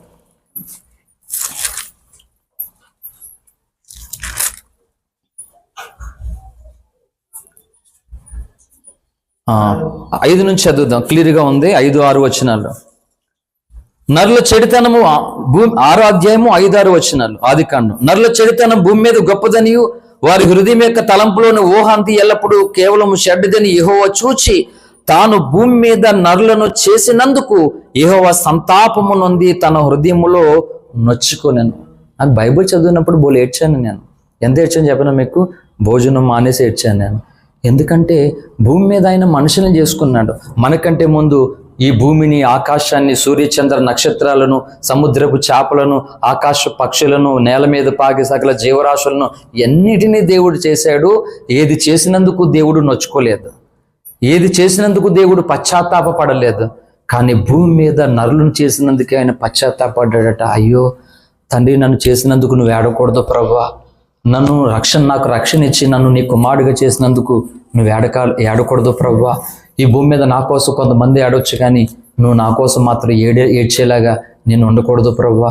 చెప్పు తండ్రి, నేను నిన్ను సంతోషపెట్టడం ఎలాగ నాకు నేర్పని 1-2 పాయింట్లతో 40 రోజులు, 30 రోజులు, 20 రోజులు, 60 రోజులు, 10 రోజులు ఉపవాసాలు చేశాను. నేను ఎందుకో తెలుసా? నిన్ను సంతోషపెట్టాలని. ఎందుకే నేను చేసిన ఏ ఉపవాసంలో నాకు ఆరోగ్యమైన ఒక్కరోజు కూడా నేను ఉపవాసంలో నేను లేను ఆరోగ్యం కొరకు. తెలుసా మీకు? ఏ ఉపవాసంలోనూ కూడా నాకు ఆరోగ్యం ఇయ్యి, నన్ను స్వస్థపరచు ప్రభు అని నా క్రైస్తవ జీవితంలో నేను ఒక్కసారి కూడా నా ఆరోగ్యం కొరకు నేను ఉపవాసం ఉండలేదు, కానీ ఎదుటి వారి రక్షణ కొరకు ఉపవాసాలు ఉన్నాను. సంఘాలన్నీ ప్రేమతో నింపబడాలని ఉపవాసం ఉన్నాను. కొన్ని కాపురాలు కట్టబడాలని ఉపవాసం ఉన్నాను. కానీ దేవుడంట మనల్ని చేసినందుకు హృదయంలో ఆయన ఏమయ్యాడట? నొచ్చుకున్నాడట. ఒక మాట చెప్పు, ఈరోజు దేవుని సన్నిధికి వస్తున్నందుకు నిన్ను బట్టి దేవుడు సంతోషపడాలా, బాధపడాలా? చెప్పాలి. అంటే ఒక ప్రశ్న వేసుకుని దానికి ఆన్సరు నేను ఆ జవాబు నవ్వాలి అని ఒక నియమం ఉండాలి. క్రైస్తులు వస్తున్నారు, వెళ్ళిపోతున్నారు, ఇలా ఉపయోగం ఏమీ లేదు. ఒక పక్క చూసేయడానికి వీళ్ళందరూ దేవుడు నమ్ముకున్నారు. వేషమేమో దేవుడి వేషం, బ్రతుకేమో మళ్ళీ మనం అనేదేమో మీరు అందరూ నరకానికి వెళ్ళిపోతారట. అలా అనొద్దు దయచేసి ఎవరిని. అలాగ అనడం వల్లే దేవుడిని ద్వేషిస్తూ ఉన్నారు. ఎవరిని ఎప్పుడు కూడా మీరు నరకానికి వెళ్ళిపోతారని ఎప్పుడు అనకూడదు దయచేసి. ఎందుకంటే మొట్టమొదటిగా నరకానికి వెళ్ళింది క్రైస్తవులు. బైబిల్ని చూస్తే నరకానికి వెళ్ళినటువంటి మొట్టమొదటి ఎవరంటే యేసుప్రభు శిష్యుడే వెళ్ళాడు. యేసుప్రభు చేసుకున్న ప్రధాన కెరూబుల్లో ఒకడు సాతానుడు, వాడు వెళ్ళాడు, వాడు దూతలు వెళ్ళారు. క్రైస్తవులే నరకానికి వెళ్ళినటువంటి, లోకంలో నరకానికి వెళ్ళినటువంటి లిస్టులో ఎక్కడో ఎక్కువ ఉండేది ఎవరంటే క్రైస్తవులే ఉంటారు. ఎందుకంటే వాళ్ళు నోటుకొచ్చినటువంటి పనికిమాల మాటలన్నీ మాట్లాడతారు. చూసిందల్లా చూడదే, ఏది కావాలతడ్డది, మంచి చెడ్డ న్యాయం. అందుకన్నాడు దేవుడు, ఒరే బాబు మీరు దశం భాగాలు పుదీనాలు, సోపులు, జీలకర్రలు ఇచ్చేది తర్వాత ఇస్తే ఇవ్వండి, కానీ ముందు వాటికంటే ముందు ఏం చేయాలి? న్యాయమును, కనికరమును, ప్రేమను విడిచిపెట్టొద్దు. ఈ విడిచిపెట్టేసి నువ్వు ఏది చేసినా సరే, ఒకటికి అన్యాయంగా నష్టం చేసేసి మోసం చేసి పాస్టర్ గారికి పెద్ద కానుక ఇచ్చేస్తావా? ఆయన చంపేసి వాళ్ళ ఒంటి మీద బంగారం వచ్చేసి చిచ్చులో కానుక ఇచ్చేస్తావా? ఏమన్నా మంచిదేనది? చెత్త అదంతా కూడా అనమాట. అక్రమాన్ని దేవుడు ఎప్పుడు కూడా యాక్సెప్ట్ చేసేవాడు కాదు. ఎందుకంటే ఆయన పాపులలో చేరక పరిశుద్ధుడిగా ప్రత్యేకంగా ఉన్నటువంటి వాడు. నిన్ను కూడా ఈ లోక జనాంగములో నుండి ప్రత్యేకపరుచుకున్నవాడు ఆయన. అలాంటి ఆయనను సంతోషపరచకపోతే మనం పుట్టడం వేస్ట్ మాట. ఇస్కరియోతు యూదా కోసం అదే చెప్పింది బైబిల్. ఏమని చెప్పింది? అతడు పుట్టక ఎండని ఎడల మేలని చెప్పింది. పుట్టాడు, చచ్చాడు, ఏం ఉపయోగం లేదు. మన పుట్టుకకు ఒక కారణం ఉంది. ఆ కారణాల్లో మొదటి కారణం ఏంటంటే దేవుణ్ణి సంతోషపరచుట. రెండవ కారణం ఏంటంటే నిన్ను దేవుడు ఎలా ఎన్నుకుని ఏర్పాటు చేసుకున్నాడో నీ మట్టుకు నీవు కొందరిని నీ యొక్క సత్ప్రవర్తన చేత, నీ ప్రేమ చేత, నీ మంచితనం చేత, నీ దేవుని యొక్క గొప్పతనాన్ని ఇతరులకు నువ్వు కనబరచాలి. ఏమి లేదు, క్రైస్తులు చూపించట్లేదు. క్రైస్తులు చూపించే మనం ఏమన్నా కోళ్ళు మా కాళ్ళు కత్తులు కట్టుకుని ఎగరడానికి అందరి మీదకనే ఏంటి? అది ఒక వినోదం కొరకు చేశారు. రియల్ లైఫ్లో అలాగే జరిగిపోతున్నాయి మాట. కాబట్టి ఇవన్నీ జరగడానికి కారణం ఏంటంటే క్రైస్తవులు చర్చిలకు వస్తున్నారు, రక్షణ పొందుతున్నారు, దేవుడి దగ్గరికి వెళ్తున్నారు, కానుకలు ఇస్తున్నారు, కానీ ఆత్మ దేవుణ్ణి పొందుకోకుండా వెళ్ళిపోతున్నారు. క్రమం ఎలా తెలిసేటప్పుడు నీకు? క్రమం ఎలా ఉంటుంది నీకు? ఉండదు. అదంతా కూడా క్రమం లేనటువంటి భక్తి అయిపోతుంది. అందుకనే ఈసారి మన మూలవాక్యం చదవని ముగిస్తాను. చాలా విషయాలు ఉన్నాయి, 2-3 గంటలు ఇంకా చెప్పాలి, కానీ సమయం లేదు, వెళ్ళాలి త్వరగా.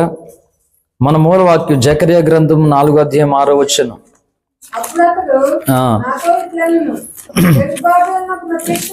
జెరుబ్బాబెలునకు ప్రత్యక్షమగు యెహోవా వాక్కు ఇదే, శక్తి చేతనైనను బలము చేతనైనను కాక నా ఆత్మ చేతనే ఇది జరుగునని సైన్యములకు అధిపతి యెహోవా సెలవిచ్చెను. గొప్ప పర్వతమా, జెరుబ్బాబెలును అడ్డగించుటకు నువ్వు ఏ మాత్రపు దానవు, నువ్వు చదునువు అగుదువు. హల్లెలూయా కదా. ప్రసంగ ప్రారంభంలో ఇది ఎత్తుకున్నాను. నిజానికి వాక్యము ఇప్పుడు ప్రారంభించుకోవాలన్నమాట. ఇన్సేపు ఏంటంటే ఎంజాయ్ చేస్తావు. కొన్ని సినిమాలకి పేర్లోనే మొత్తం హీరో పడతాడు, హీరో తల్లి ప్రెగ్నెంట్ ఉంటుంది, ఈలోగా హీరో పుట్టేస్తాడు, అక్కడ పాకేస్తాడు, నడిచేస్తాడు, మళ్ళీ అదే పేర్లు వేసరికి రౌడీలు తన్నేస్తాడు హీరో. ఈ పేర్లోనే మొత్తానికి పుట్టడం వాళ్ళు పెరిగడు తన్నేలమాట, ఇవన్నీ జరిగిపోతాయి అన్నమాట. అలాగా ఇంట్రడ్యూస్ ఏంటంటే దేవుని ఆత్మ చేసేటువంటి కార్యములు ఎలాంటి నియమముతో పరిశుద్ధంగా, ప్రేమగా, ఏకమంగా, ఐకమత్యంగా ఉంటాయో, దేవుని ఆత్మ లేకపోతే ఎలా ఉంటాయో జస్ట్ ఎగ్జాంపుల్ చూపించాము అంతసేపు. దాన్ని చూపించడానికి ఇంచుమించు గంటన్నర అంతా అయింది. హల్లెలూయా. మరి ఇప్పుడు వాక్యంలోకి వెళ్తే ఎంతసేపు అవుతుంది? కనీసం 3 గంటలన్నా అవుతుంది కదా, చెప్పమంటారా? హల్లెలూయా. కాబట్టి డబ్బులు ఎక్కువిస్తే ఇక్కడ ఎక్కువ చెప్పడం, ఇవ్వకపోతే తక్కువ చెప్పడం, అది ఏమి ఉండదు. ఒక నియమం, ఒక క్రమం ఉంది, ఆ పరిధిలోనే చెప్తాం. కాబట్టి క్రైస్తవ సమాజం తెలుసుకోవాల్సినటువంటి ఒక ప్రాముఖ్యమైన సత్యం ఏంటంటే, ప్రతి వ్యక్తి కూడా తన శక్తి చేత కానీ తన బలము చేత కానీ ఏమి చేయలేరు, ఏమి చేయలేరు. అందుకనే ఏంటి, ఎంత డబ్బు ఉన్నా తినే కొలదిగా ఉంటుందా, పెరుగుతుందా? తరిగిపోద్ది. ఎంత బలమైనా సరే తరిగిపోతుంది ఖచ్చితంగానే కదా, తరిగిపోతుంటే అన్నీ తరిగిపోతుంటే. ఇప్పుడు ఈ భూమి మీద నువ్వేం చేయాలి తెలుసా? నువ్వు ఉండే కొలదికి నీ శక్తిని పెంచుకోవాలట. ఏ శక్తి అది అంటే, అప్పుడు 50 కేజీలు మోసేవాడు, ఇప్పుడు ఏమో 70 కేజీలు మోయేలా శక్తి అది కాదు. దేవుని కొరకు మొరపెట్టడానికి, దైవ కార్యాలలో పాలుపొంపులు పొందడానికి, దైవ కార్యాలను జరిగించడానికి దేవుని శక్తిని పొందుకోకపోతే నేను ఈ భూమి మీద దేవుణ్ణి సంతోషపెట్టడం సాధ్యమేమీ కానే కాదు అసలు. దేవుడు ఏమన్నాడు, ఇప్పుడు అన్ని దేవతలకి మన సోదరులు ఏటా బలులు ఇస్తారు, మనం అలాగ కోళ్ళని మేకలు తెచ్చి బలిద్దాం, ఇక్కడ బాగుంటుంది. అలాగా దేవుడు ఏం చెప్పాడు, బలులు అర్పించడం కంటే దేవుని మాట వినుట శ్రేష్టం అన్నాడు. అంటే నువ్వు దేవుని మాటకి ఎంత విధేయత కలిగి ఉంటావు, ఎంత లోబడతావో, నిన్ను ఎంత చక్కబెట్టుకుంటావో, నువ్వంట లోకంలో ఇతరులు బలులు ఇచ్చేటువంటి దానికంటే శ్రేష్టము నువ్వేనంట దేవునికి. దేవుడు నీ బలిని కాదు కోరుకున్నది, నిన్నే కోరుకుంటున్నాడు దేవుడు. కనుక అందరూ ఏమనుకుంటున్నారంటే, ఇప్పుడు ఏంటి, నన్ను ఒక పాస్టర్ గారు ఒక పెళ్ళిలో కలిసినప్పుడు నాకు ఏడుపు వచ్చిందన్నమాట. పెళ్ళిలో యానంలో ఉండట్లేదు ఏంటి అన్నాడు. అంటే రెంట్ కట్టుకోవడానికి నేను చాలా ట్రై చేస్తున్నాను, చిన్న ప్లేసు తక్కువ రెంట్ దొరకడానికి ట్రై చేస్తున్నాను, అందువల్ల యానానికి అక్కడ ఉండడానికి అవకాశం లేదు, మామూలుగా ప్రేయర్ జరుగుతుంది, వచ్చేస్తున్నాము, కనీసం ఒక 2,000-1,500 రూపాయలు చిన్న దొరికినా అక్కడ ఉండడానికి చాలా ఆశపడుతున్నానని చెప్పాను. ఆ పాస్టర్ గారు ఏం చెప్పారు తెలుసా, నాకు 80 లక్షలు పెట్టుకుని కాకినాడ MSN చార్ట్ దగ్గర స్థలం కొందామంటే దొరకట్లేదు. మళ్ళీ ఏమని తెలుసా, నేను కూర్చుని తిరిగిన నా కొడుకు కూడా తరగింది ఉంది నా దగ్గర అన్నాడు.